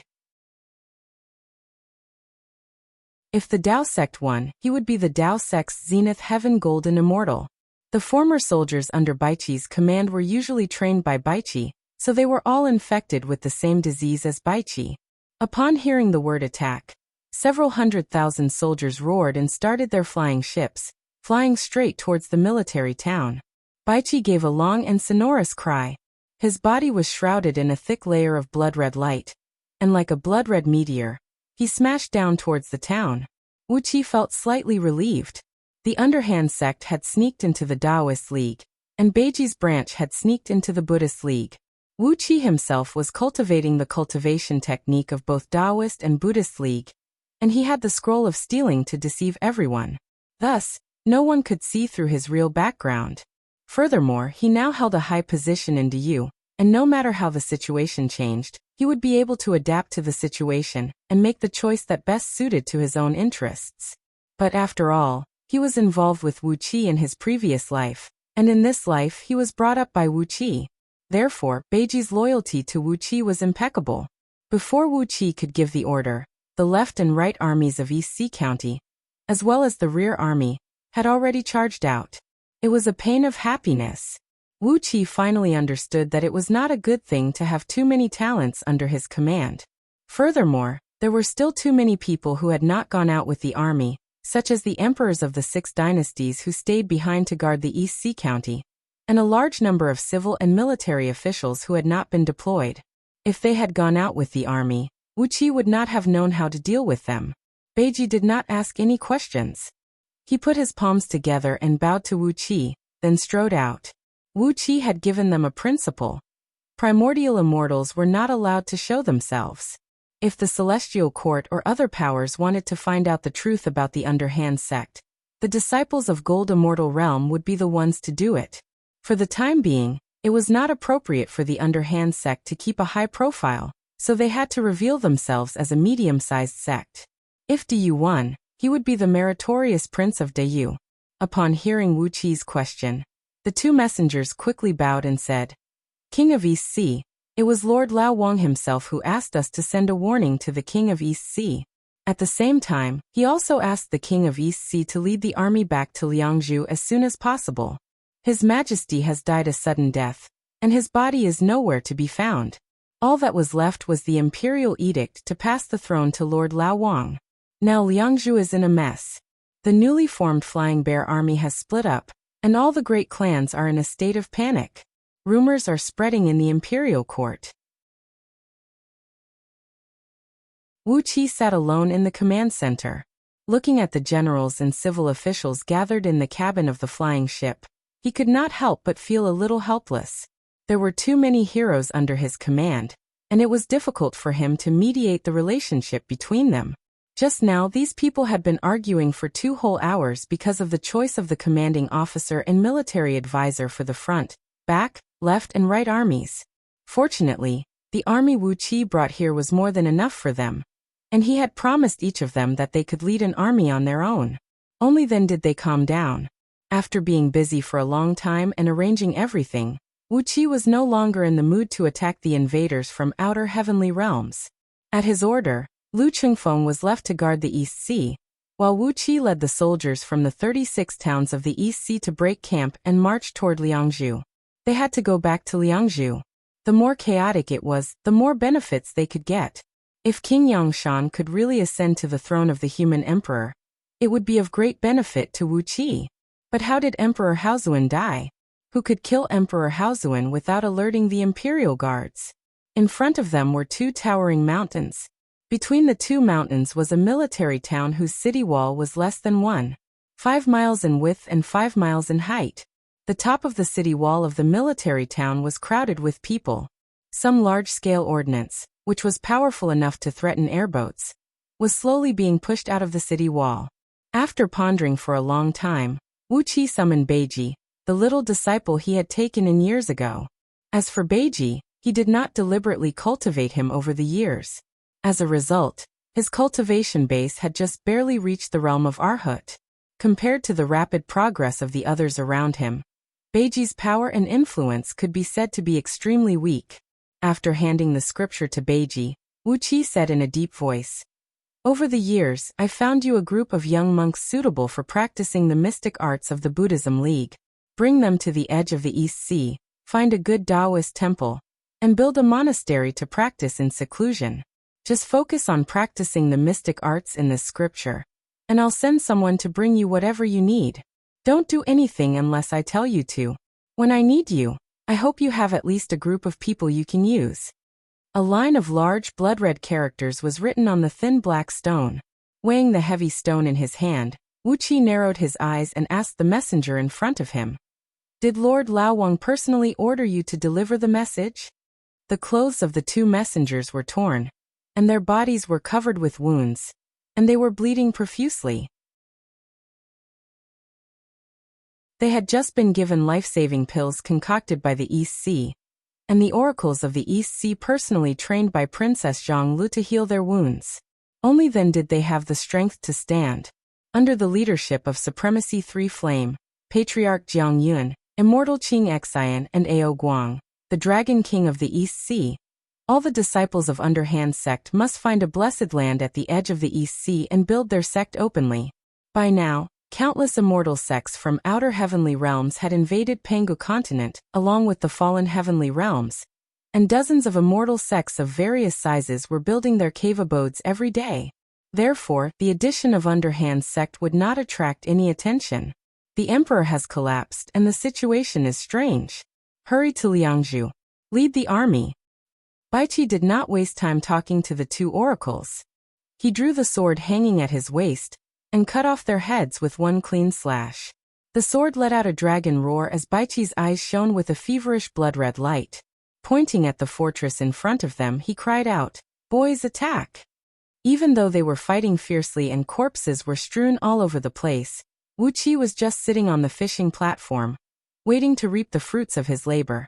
To be able to use the means of a so-called great thief to such an extent, he had already surpassed the level of a thief, and was almost at the level of a Dao. Zhang Yi nodded and cried out, "Kill, kill, kill! The human emperor is dead. Are they following the decree of a dead man today? Break through this fortress and head straight to Liangzhu. Kill the treacherous courtiers, purge the emperor's side, and uphold justice for me, Daqin for Du." At Wu Qi's solemn request, Patriarch Jiang Yun and the others left in a hurry. 1,800 flying ships were divided into 5 armies. General Baiqi of the vanguard and Zhang Yi of the military advisor, General Lian Pu of the right army and Lin Xiangru of the military advisor, General Yu Yi of the left army and Su Qin of the military advisor, General Li Mu of the rear army, and 2 brothers, Sun Bin and Pang Wan, who were advising him. He waved his hand and signaled the 2 messengers to leave, then quickly gave out a series of orders. If the Buddhist League was victorious, he would be the ancient Buddha of the Buddhist League. Patting Beiji's shaved head, Wu Qi handed him a scroll of ancient Buddhist cultivation scripture which he had compiled himself. The mystic technique of the Buddhist League was not the one cultivated by Lord Buddha Amitabha or Buddha Futu. If Beiji dared to cultivate it, he would be sensed by someone from the Buddhist League in less than 3 months. And at that time, endless troubles would come knocking on his door. The scripture which Wu Qi gave Beiji was obtained by Yuan Ling from an ancient Buddha in exchange for a spirit pill. The Zen scripture contained in it was very different from that of the current Buddhist League. In terms of subtlety, it was not as good as the current Buddhist League, but in terms of power, none of the current Buddhist League's divine abilities could compare to it. With the help of Princess Zhang Li's divine ability, the flying ships flew nearly 100 times faster than usual. In just half a day, the East Sea's army had arrived at the outermost outpost of Yuxiong Plain. Baiqi snorted coldly as he took a step forward and appeared in front of the 2 messengers. Without even looking at them, Baiqi said in a deep voice, "Something has happened in Liangzhu, and we've been ordered to reinforce it. Do you have any objections?" The army of 30 towns was hidden in Dark Een Celestial Tower, and only the army of 6 towns was accompanied by flying ships. 1,800 large flying ships whistled across the sky, casting a thick shadow on the ground like a dark cloud. There were 3,000 soldiers and 300 priests on each flying boat. The musicians in the army excitedly hammered the war drums and blew the horns, playing the array-breaking music passed down from the ancient battle of Zhuolu, slaying Qiyu. After witnessing the rapid cultivation speed of the human cultivation technique, Baiqi and the other war maniacs had been practicing the true body of heaven and earth scripture, which had been carefully modified by Wuqi. Although the cultivation speed of the modified scripture was slightly slower than that of the original version, it allowed them to absorb the natural energy and refine their souls at the same time, so there was no limit to their natural lifespan. At the moment, Baiqi was surrounded by pure Pangu's sacred energy. As he asked, the aura emanating from him was as sharp as a blade, scaring the two oracles into stepping back.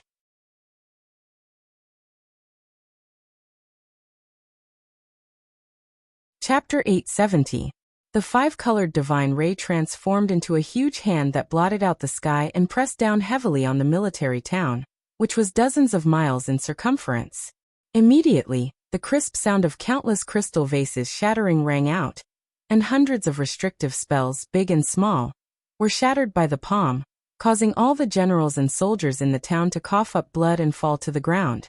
Led by Baiqi, the soldiers of East Sea, whose eyes had turned bloodshot, could not stop in time. A large number of soldiers in the town had fallen, but they still raised their weapons and rained down arrows. Another large number of soldiers who were knocked unconscious by Princess Zhonglu fell to the ground. The soldiers of East Sea marched back and forth in the razed town, searching with neat steps. The corpses of the dead soldiers were placed neatly on one side. The wounded were imprisoned and sent to the flying ships at the back for treatment, and the soldiers who were in good condition but knocked unconscious by Princess Zhonglu just now were forced to drink the puppet powder, concocted by the Directorate of Celestials of East Sea, and were forced to join the vanguard army led by Baiqi. Meanwhile, Zhang Yi and Su Qin, the two evil men who could shake the world with their tongues, followed closely behind these captured soldiers, telling them that the human emperor was framed and had died, and that the king of East Sea was rushing to Liangzhu to rescue the princes of the imperial clan. In order to enhance their persuasiveness, they produced an imperial edict and a secret edict from an unknown source. The people of Deyu were simple and honest, and their customs were traditional and closed. How could these soldiers ever think that a subject of Deyu would forge an imperial edict? As soon as Zhang Yi and Su Qin took out the imperial edict and the secret edict, all the soldiers in the town knelt down and surrendered willingly to the commander of East Sea. At the sight of this, Wu Qi could not help but sigh with emotion. There were also advantages to being ignorant. These soldiers of Deyu were too simple and honest, which had saved him a lot of trouble. Right when Wu Qi was sighing with emotion, a few of Baiqi's grandsons dragged a few captains from the military towns, who had an unsightly expression on their faces, and brought them to Wu Qi. Large groups of East Sea soldiers guarded the surroundings, and in the air, there were also hundreds of priests with golden sun emblems embroidered on their sleeves. When these generals saw that the East Sea army was so well guarded, although they were cursing, they did not try to escape in vain. The few grandsons of Baiqi pushed the few captains who held the highest position in this military town to the ground, forcing them to kneel before Wu Qi. These generals were covered in cuts and bruises, and some of them had their arms and legs chopped off. In the face of the East Sea's attack, the outermost line of defense in Yuxiong Plain was still too weak to resist the East Sea's attack. When he saw Wu Qi, a general, whose body was mostly intact but had a cut on his face, growled furiously, "King of East Sea, you forged the human emperor's edict. This is a crime punishable by the extermination of your entire family. You as a foreign minister. How dare you lead an army to attack Yuxiong Plain? You are dead meat." Wu Qi looked at these generals with great interest and said with a smile, "Just now someone told me that the human emperor gave you an edict today, ordering you to seal off Yuxiong Plain and forbid any foreign ministers from entering, right? But as far as I know, the human emperor passed away a few days ago. Where did you get the edict?" The generals' faces flickered. Wu Qi narrowed his eyes and smiled. "You can do it, but I can't? Isn't it just forging an imperial edict? Damn it, Liangzhu is in a mess now. So what if I forged an imperial edict? When the big picture is settled, who will care about such a trivial matter? Before the generals could say anything, Wuqi's body swayed slightly, and a few blood-draining celestial fiends flew out and plunged into their bodies, devouring their blood essence and souls in a flash. The generals swayed a little, then slowly rose to their feet. Their bodies had been occupied by the blood-draining celestial fiends, and now they had completely become Wuqi's clones. One of the generals strode out and snapped, "The secret edict in His Majesty's hand, King of East Sea, is real. The King of East Sea has ordered us to suppress the rebels, and we are willing to follow his lead." Just now, when they saw their commander suddenly jump out and confirm their words, the remaining 80,000 soldiers in this military town answered in unison, and obediently allowed the East Sea Commandery to reorganize them, make them part of Baiqi's frontline army, and listen to Baiqi's command. After looting all the war materials and instruments in this military town, the East Sea Commandery boarded flying ships, rose into the sky, and flew quickly toward Liangzhu. This was already the territory of Yuxiong Plain. In order to prevent immortals and itinerant cultivators from intruding into Yuxiong Plain, a large city was stationed every 10,000 miles, and a military town was stationed every 1,000 miles. Depending on the terrain, the military towns were garrisoned with 3,000 to 5,000 soldiers to 100,000 or 200,000 soldiers, while the large cities, which were responsible for controlling the situation within tens of thousands of miles, were garrisoned with at least 300,000 to 400,000 soldiers, and at most nearly 1,000,000 soldiers. These soldiers were only the peripheral garrisons of Yuxiong Plain, and the strongest among them was only a middle-grade heaven immortal, which was far inferior to the original Yuxiong army. But these soldiers were huge in number, and together with the strong walls and countless restrictive spells, the combat effectiveness they could exert was extremely astonishing. Unfortunately, they ran into the people of the 6 states under Wuqi's rule. Not to mention the military prowess of Baiqi and Li Mu, Zhang Yi Suqin, Li Si, Wei Liaozi Lin Xiangru, and the others, could not be resisted by these simple and honest soldiers of Deyu.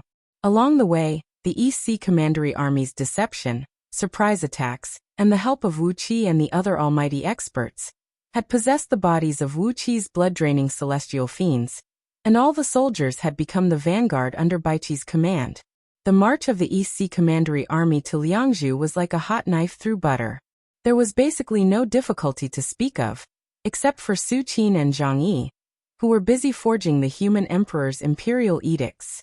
They had forged at least 100 strange imperial edicts and secret edicts along the way. Fortunately, they had the help of Li Si and the others, who were really good at this kind of shady business. On average, a military town would waste a quarter of an hour, and a large city would only delay the East Sea Commandery Army for an hour. With the meticulous calculation of the people of the 6 states, the East Sea Commandery Army swept through the eastern defense line of Yuxiong Plain, and in just a few days broke straight into the outskirts of Liangzhu. In the void, 3 monks and 3 Taoists were standing on 2 flaming meteors, quietly overlooking everything that was happening in Yuxiong Plain. Unlike the monk and the Taoist Wuqi saw the other day, who stood almost side by side, today, the 3 monks and 3 Taoists were at least tens of miles apart from each other. On top of that, the 3 Taoists were surrounded by flickering lights.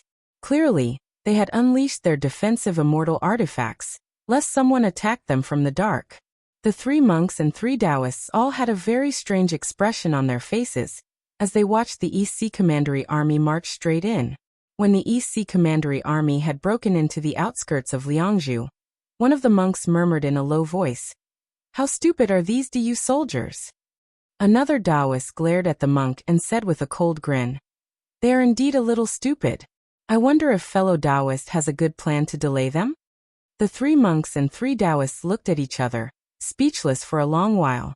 Then they turned their eyes to the west of Yuxiong Plain at the same time, where Gao, the king of Wei Shan, was trudging toward Liangzhu with great difficulty.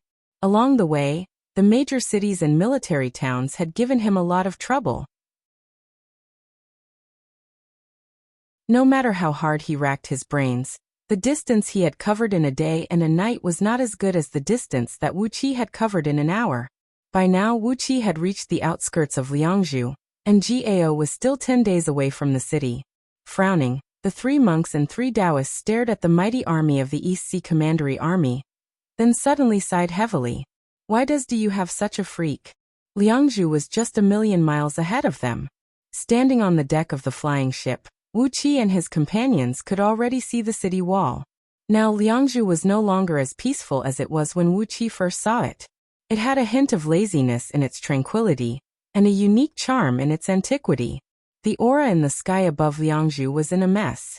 Various auras collided and rubbed against each other, causing the natural energy around the city to be in a mess. The walls of Liangzhu, which used to be more decorative than practical, were now hung with banners, but they were all crooked and out of shape. Wu Qi's ears twitched slightly, and he could still hear the occasional sound of bugles ringing out from Liangzhu 1,000,000 miles away. But the sound of the bugles was also very messy, like the last struggle of a dying man. It was a bad sign. Looking at Liangzhu, Wu Qi murmured in a low voice. Why does it look like the country is going to perish? Why is the aura of the emperor so messy? Princess Zhonglu narrowed her eyes. She glanced at Liangzhu with a 5-colored divine light and said straightforwardly, "It's hopeless. 90% of Liangzhu is covered by the aura of death, and over 90% of the people in the city are going to die. It's a bloody disaster, and they will die without a whole corpse. It's just a matter of who starts it first." Wu Qi opened his mouth, but didn't say a word. Princess Zhonglu cultivated herself in the primordial Tao of divinity, and as an ancient god, she had a much better understanding of fortune than any other powerful being. Since she could tell that 90% of Liangzhu was covered by the gray mist, and over 90% of the people in the city were going to die in a bloody disaster, it was basically a foregone conclusion. Gigazi, who was an expert in all kinds of yin and yang magic, glanced at Liangzhu and said with the same certainty, "Someone has messed up the fortune of this place with a powerful divine ability. How did the fortune that could have been passed down from generation to generation become like this? The one who messed up the fortune of this place is right in the center of Liangzhu." "The center of Liangzhu? It's in the Imperial Palace, on Mount Torch Dragon," said Wu Qi in a low voice. "That's the heart of Liangzhu and the entire Yuxiong Plain." Baiqi narrowed his eyes and looked ahead, his muscles rippling like water as he chuckled and said, "Chaos is chaos, death is death. That place is filled with a bloody aura, and a great war is coming. Boys, get your weapons ready." Unlike Wu Qi and the others, when the generals of the 6 dynasties saw the strong bloody aura above Liangzhu, they could no longer hold back their blood. As the flying ships of the East Sea approached Liangzhu at high speed, a sudden rumble came from the front.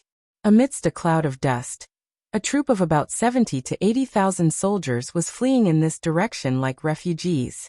Behind the troop, an army of at least 500,000 soldiers was slowly approaching in neat phalanxes, with tens of thousands of elite cavalrymen chasing after them and killing all the fleeing soldiers. Among the fleeing troops in front of him, there were about 2,000 people clustered around a large flag. On the flag, the words Green Hill were written in large letters. The one fleeing was King Yangshan's eldest son Ji Dai, the king of Qingqiu.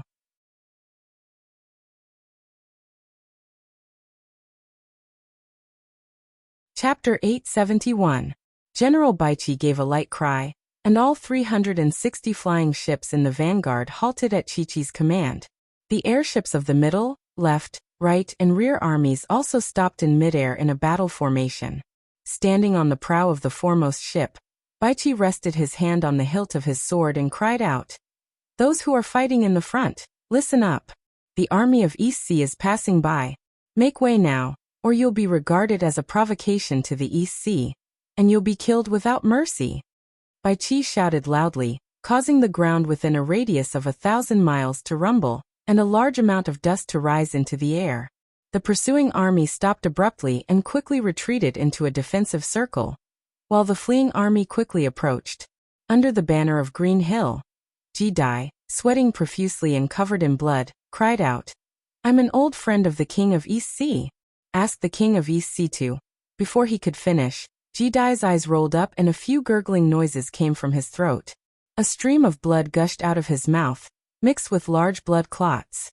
Obviously, the blood clots were blocking his throat, and he could not breathe well, his face turning purple and blue. Baichi tightened his fingers on the hilt of his sword and narrowed his eyes with slight displeasure. Since he knew Wuqi, that meant he could not kill him. In the past few days, Baichi and his group of generals were like tigers that had just been let out of the cage. They fought to their heart's content. Even though Su Qin and Zhang Yi's group of civil officials had deceived and destroyed 90% of the resistance from the cities and military formations along the way, Baichi's group still managed to take over a few military towns. After more than 2,000 years of loneliness on Myriad Immortals' planet, and several years of grievance on Pangu continent, Baichi and the others' cultivation base had skyrocketed, and they had a mighty army under their command. It was time for them to fight and kill to their heart's content.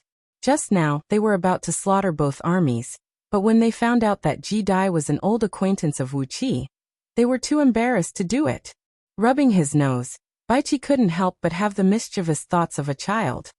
Oh, if I choke you up with a mouthful of blood, then I can do whatever I want with these tens of thousands of soldiers. Wouldn't that be great?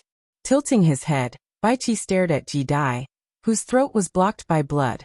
For a long while he didn't say a word. He ordered a messenger to inform Wuqi of the situation. Fortunately, Wuqi's divine sense had covered most of Yuxiong Plain at all times. While Baichi was still thinking about those bloody thoughts, Wuqi had already flown past the vanguard and strode to Ji Dai's side.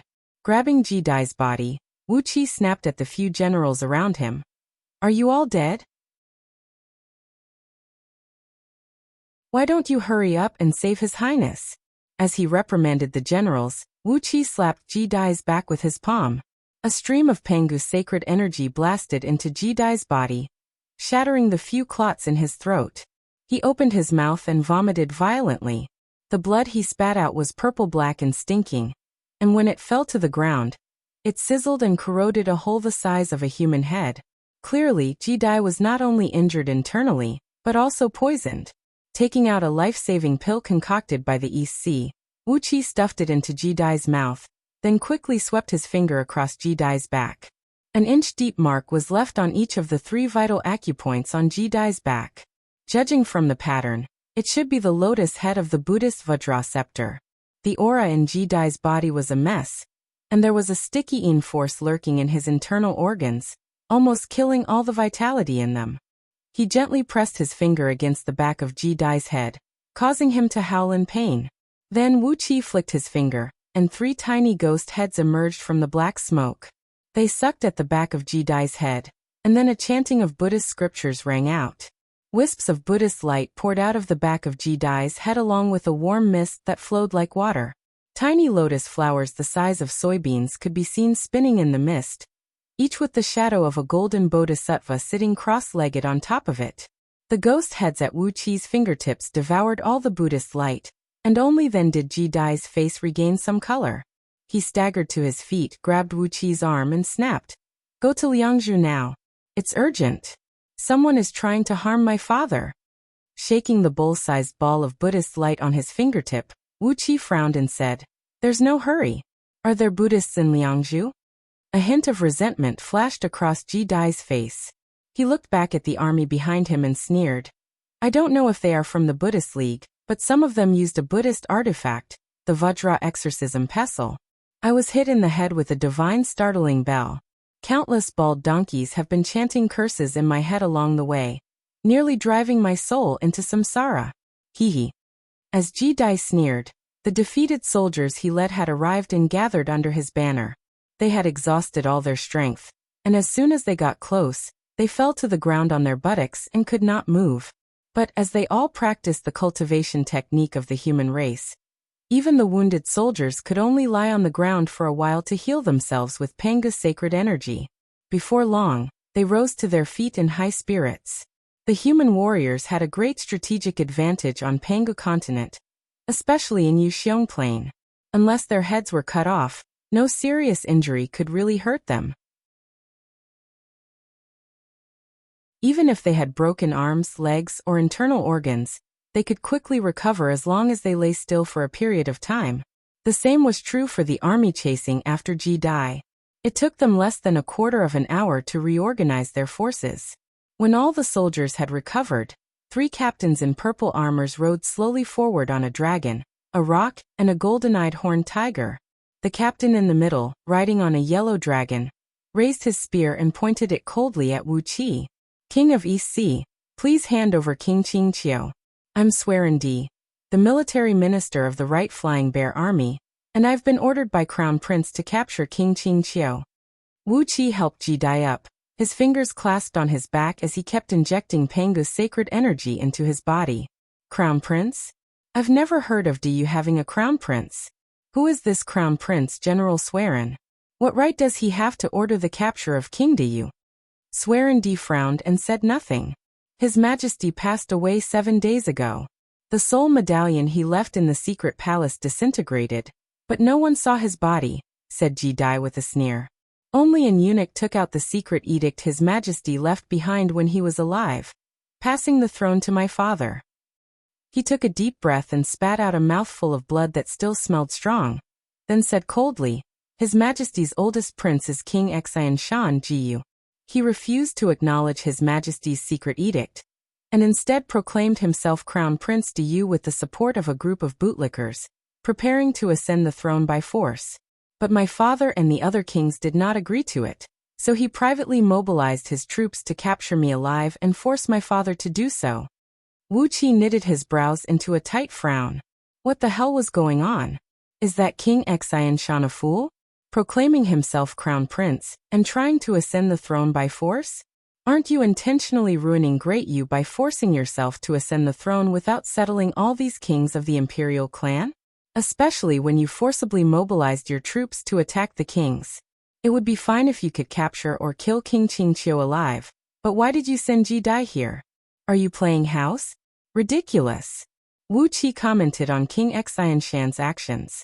After a moment of silence, Wuqi asked, What has the special envoy of the Celestial Court, Liu Bang, done these days? Ji Dai's expression turned very strange. King Liu Bang, he said in a low voice, on behalf of the Celestial Court, he strongly urged Zhang Yu to act according to His Majesty's secret edict, and let my father inherit the throne. While Wuqi and Ji Dai were talking animatedly, Swearendi was already roaring impatiently on the other side. When he saw that the East Sea army was formidable, Swearendi had quickly shrunk his army into a defensive circle formation. But now, when he saw that the East Sea army was not moving, and Wuqi and Ji Dai were just talking in low voices, he spread out his troops again, forming 9 cone-shaped formations that were easy to charge at the East Sea army. Grinning coldly, Wuqi snapped, Swearendi, I'm a king of Diyu conferred by His Majesty. How dare you attack me with your troops? Swearendi pondered for a moment, then said with a sneer, Even if you're a king conferred by His Majesty, trespassing on Yuxiong Plain is a capital offense, especially when you led an army into the border of Liangzhu without permission. Put down your weapons and surrender now, and perhaps I can spare you some of your crimes. Wuqi was about to explain it to Swearendi. After all, they were already at the edge of Liangzhu, and there might be some important ministers of Liangzhu paying attention to the situation here. If he did something to Swearendi indiscriminately, it would be hard to explain when he arrived in Liangzhu. But before Wuqi could think of an excuse, Swearendi suddenly let out a miserable shriek. Before Wuqi could see what was going on, 3 green Vajra scepters, each as thick as an adult man's arm, smashed into Swearendi's chest and came out of his back. The 3 scepters came from a place less than 10 feet in front of Swearendi, but Wuqi did not sense the slightest movement of energy there. As the 3 scepters pierced through Swearendi's body, blood sprayed out in all directions. Swearendi screamed and retreated hastily. The King of East Sea and King Qingqiu have colluded with the Buddhist League and murdered the ministers of Diyu. Their crimes are unforgivable. Kill them all. As Swearendi roared, the hundreds of thousands of soldiers behind him surged madly towards the East Sea army. The leading generals took out spirit talismans made of bones from their storage treasures, and were about to activate them to add all kinds of defensive spells to the soldiers behind them. Wuqi's face darkened. They had made Wuqi the scapegoat, leaving him no place to run. Wuqi could not help but grin hideously. Since you want to make me the scapegoat, I'll let you be unreasonable. Things have become a mess, and I can only tear a hole in it with violence. Hee. I'll kill you until your blood flows like a river and your corpses pile up into a mountain. Let's see how many benefits I can get from Liangzhu. Before the generals behind Swear D could activate their spirit talismans, Wuqi clasped his hands together and made a strange incantation gesture. Wisps of dark smoke wheeled quickly in his palms and quickly condensed into a ferocious ghost head. Wuqi gave a thunderous roar and released the ghost head. A thunderous boom that sounded like a million thunderbolts exploded right next to everyone's ears. Blood spurted out from the 7 apertures of the hundreds of thousands of soldiers led by Swear D. More than half of them fell to the ground without making a sound, and only a small half of them, who were stronger, managed to straighten their bodies and charge forward. However, the direction of their charge had become messy, and they had completely lost their way. Waving his hand forward, Wuqi growled, "Kill them all. Leave no one alive." Along with a wild roar, Baiqi pulled out his sword and rushed out.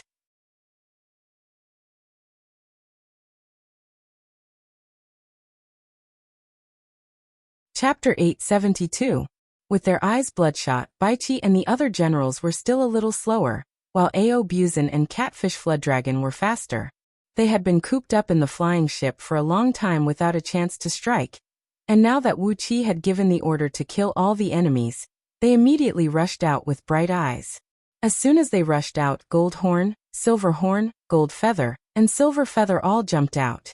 Except for Lord Xiansheng, who was old and steady, and Little Kair and Feng Tianling, who did not like fighting. All the demons under Wuqi's command rushed out. "Eat my spear, my grandsons. Stab them." Ao Buzin laughed maniacally complacently. In his hand, the soul-splitting spear had turned into a wild poisonous dragon that wreaked havoc.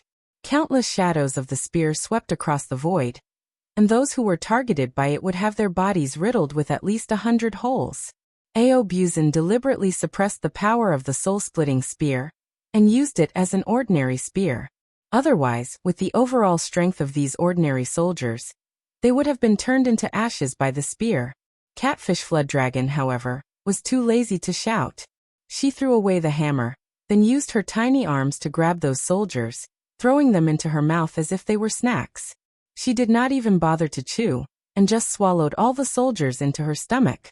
The Yu soldiers had achieved some success in cultivating the cultivation technique of the human race, so they were full of blood essence and had strong muscles. For Catfish Flooddragon, they were the best food. The ferocious nature of the Gold Horn brothers and the Gold Feather sisters had also broken out. Their lower bodies were still in the appearance of young boys and girls, but their upper bodies had turned into the upper bodies of dragon pythons of fire and ice. They opened their mouths wide and began to bite and swallow the enemies around them. The poor soldiers had their souls almost dispersed by Wuqi's soul-scaring spell, so they did not have the strength to fight back. Every time Jin Jiao and the others opened their mouths, they would swallow dozens or even hundreds of soldiers. A great deal of blood sprayed out of their mouths, and their shrill howls stretched from their mouths to their stomachs. As soon as these fierce beasts attacked, a storm of blood broke out on the battlefield. The ferocious scene of people being eaten as snacks made some of the soldiers of the East Sea tremble. However, the ferocious behavior of Catfish Flooddragon and her companions had provoked these soldiers of East Sea to become even more ferocious. What else could they say when such ferocious men were their generals? "Raise your weapons and kill." When Baiqi and the others saw that Ao Buzin and the others had taken the lead to attack, they were so angry that the blood vessels between their eyebrows were throbbing. They roared angrily and rushed out like mad tigers. Baiqi's killing intent was the strongest. He charged straight at Swear D and said, "Wu, do you dare to fight me fair and square?" Wielding his sword, Baiqi created a miles-long stream of sword energy that enveloped Swear D and his 2 generals. A dark shadow flashed across the void, and an iron staff, tens of miles long and 1,000 feet thick, fell whistling down from the sky and smashed heavily on the ground. The staff had killed nearly 10,000 soldiers with just one strike. Then the huge thing rolled rapidly along the ground, heading straight toward Swear D and his companions. Baiqi's sword energy hacked on the iron staff and left a deep mark on it, But the strike, which was powerful enough to kill Swearin Di and his companions, was dissolved into nothingness. Baichi stamped his feet in anger and roared, "How dare you, monkey demon!" Without saying a word, Yuan Qing darted past Baichi, swung the iron staff 99 times in a row, and smashed Swearin Di and his companions, as well as the thousands of personal guards around them, into meat pies. While swinging the staff, he murmured, "Fool, when it's time to kill, just kill. Why do you talk so much nonsense?" Baichi flew into a rage. He could do nothing to Yuan Qing, so he vented all his anger on the soldiers around him who had fallen to the ground. An intense blood-red light surged out from Baichi's body. This was the blood-fiendish aura that he had accumulated over his entire life. Wherever the blood-red light covered, countless soldiers would die. Their blood essence would fly up and fuse with the blood-red light, becoming a part of Baichi's strength. The brief slaughter lasted only a quarter of an hour, and then Swearin Di and the hundreds of thousands of soldiers he brought with him were turned into a puddle of blood. Wuxia made a gesture to the back, and Princess Zhonglu began to recite a sacrificial spell. A beam of black light flashed across the void, and the bodies and souls of hundreds of thousands of soldiers were sucked into the void by an invisible force, vanishing without a trace. This was Yuxiong Plain, the outskirts of Liangzhu. Lei Meng, who had been summoned here by Princess Zhonglu with a spell, did not dare to manifest his clone here to accept the blood sacrifice. Instead, he secretly tore a rift in the void and swept away all the offerings like a thief. The sound of chewing could be heard coming from the void, followed by Lei Meng's praises of satisfaction. Then, the sounds quickly faded away. Ji Dai stared at Wuxia as if he were looking at a ghost. "You sacrificed the blood of the ghosts and deities in Liangzhu," he cried. This. Wuxia looked at Ji Dai expressionlessly and said coldly, "Is there anyone in Liangzhu who is in the mood to care about this now?" Ji Dai stared blankly at Wuxia and said, "But this. Wuxia shook his head and said indifferently, "If Lord Laowang ascends to the throne, will he punish me for this? If Lord Laowang fails to ascend to the throne, and is hunted down with a bounty on his head, what does it matter if I'm sacrificed or not? In any case, it's a crime of extermination." Ji Dai blinked and pondered for a long time before he understood. He looked at Wuxia with an unsightly face and did not say a word for a long time. Wuxia ignored Ji Dai's ever-changing expression. He just waved his hand and motioned all the soldiers to return to their flying ships. Then he slightly reorganized the army. The 1,800 flying ships were no longer divided into front, back, left, right and center. Instead, they formed a large square formation that was the size of Chichi and flew toward Liangzhu. When the East Sea's flying ships were less than 100 miles away from Liangzhu, alarm bells rang out in the city, accompanied by shrill, unpleasant trumpets. Before long, a dozen dark supreme towers appeared in front of the East Sea's army. An old man with a pale face and no beard stood on one of them, pointing at them and shouting, "King of East Sea, withdraw your army and leave Yuxiong Plain. What do you want?" Standing on the prow of the foremost flying ship, Wuxia stared coldly at the dozen supreme oracles blocking his way without saying a word. Standing next to Wuxia, Ji Dai snapped, "Who are you? How dare you stand in our way? Do you know who I am?" According to the human emperor's secret decree, King Yangshan was the legal heir to the throne. Therefore, as his eldest son, Ji Dai was undoubtedly the best candidate to be the crown prince. That was why he could righteously rebuke the people who stood in his way. The old man sneered and said proudly, "King Yangshan forged the human emperor's decree, and the crown prince has ordered him to be thrown into prison." Wuxia narrowed his eyes. King Xianshan had ordered King Yangshan to be thrown into prison? It seemed that King Yangshan had failed in Liangzhu. No wonder Gao and Yuxiong army had not arrived yet. King Yangshan's private army in Liangzhu was not strong enough. Ji Dai also held a military position in the Flying Bear army, but he was also defeated and forced to flee in panic.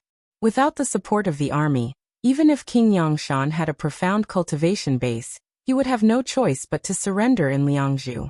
Seeing that Ji Dai was about to jump up and argue with the old man again, Wuxia cried out coldly, "General Li Xian." Li Xian, who was standing next to Baichi, narrowed his eyes, grabbed his bow and took a step forward. In the blink of an eye, Li Xian shot out a dozen arrows, hitting each of the dozen oracles who tried to block his way with an arrow. All of the arrows were aimed at the space between their eyebrows. There was not the slightest deviation in the arrow's trajectory. The arrows used by Li Xian were forged by Wuqi with the dark blue stone, a unique material found in the chaos. As its name suggested, this material could isolate natural energy and was almost immune to all spells. The arrows made of this material were completely black and did not reflect any light, so Wuqi named them Black Streak. The dozen supreme oracles had no time to react when the arrows were shot. Unlike immortals, although they had strong magic power, most of their power came from the ghost god they worshipped. Compared to immortals, the speed at which human oracles cast their spells was slightly slower, especially the large-scale and powerful spells, which required a longer preparation time to cast. At this critical juncture, when they were attacked by Li Xian's divine arrows, it was the difference between life and death. With an ominous black light, the streak of black light gently sank into the foreheads of the oracles who stood in their way. Fragmented jade accessories exploded from the bodies of the priests. These were the protective artifacts they carried with them, but compared to the powerful artifacts of immortals, the supreme priest's protective artifacts were far too weak. The streak of black light pierced through the black smoke, black light, phosphorus fire, and chilly wind that suddenly appeared in front of their foreheads, piercing their skulls and coming out from the back of their heads. Li Xian opened his palm, and the streak of black light flew back into his hand. A dozen stiff bodies fell heavily from the sky. Princess Zhonglu flew up into the air. With a sweep of her five-colored divine light, she snatched all the supreme towers that had lost their owner's control and had lost all their spirituality. A burst of exclamations came from the void around Liangzhu, as the supreme oracles who were secretly watching the battle from all the aristocratic families in Diyu cried out in horror. Everyone knew that the oracles of Diyu took a long time to cast spells when facing the enemy. If they were fighting against immortals, the oracles of Diyu would be fully prepared. By fusing the power of ghosts and gods with themselves in advance, they would naturally have infinite power to adapt to the situation. But these oracles just stood in front of the army of East Sea and ordered Wuqi and the others to retreat to the East Sea. They never dreamed that Wuqi would give the order to kill them. When they did not cast spells to protect themselves, supreme oracles were no different from ordinary old men, and their bodies were even more fragile. Who gave Wuqi the courage to kill more than a dozen supreme oracles? Those he killed were not ordinary mortals, but supreme oracles, the ultimate strategic force of Diyu. Crazy. The king of East Sea must have gone crazy. Those people from the aristocratic families made up their minds about Wuqi. But before they could recover from the shocking scene of Wuqi giving the order to kill a dozen supreme oracles, Wuqi did something else that almost made them vomit blood. 108 Kunwu swords flew out of Wuqi's body and hovered over Liangzhu with a ghastly green light. Kunwu swords. As important ministers and descendants of the aristocratic families of Diyu, who would not recognize them. They were the divine weapons crafted by the sacred Emperor Xianyuan himself. The weapons used to kill Qiyu. In a sense, they represented the sacred Emperor Xianyuan, and a certain faith and symbol of the human race. Now they flew out of Wuqi's hand and transformed into the fiend-slaying sword formation, trapping the city of Liangzhu. I don't care if you are the crown prince or not, snapped Wuqi. Release King Yangshan, who has been secretly appointed by His Majesty. Otherwise, Liangzhu will be destroyed. There was a dead silence.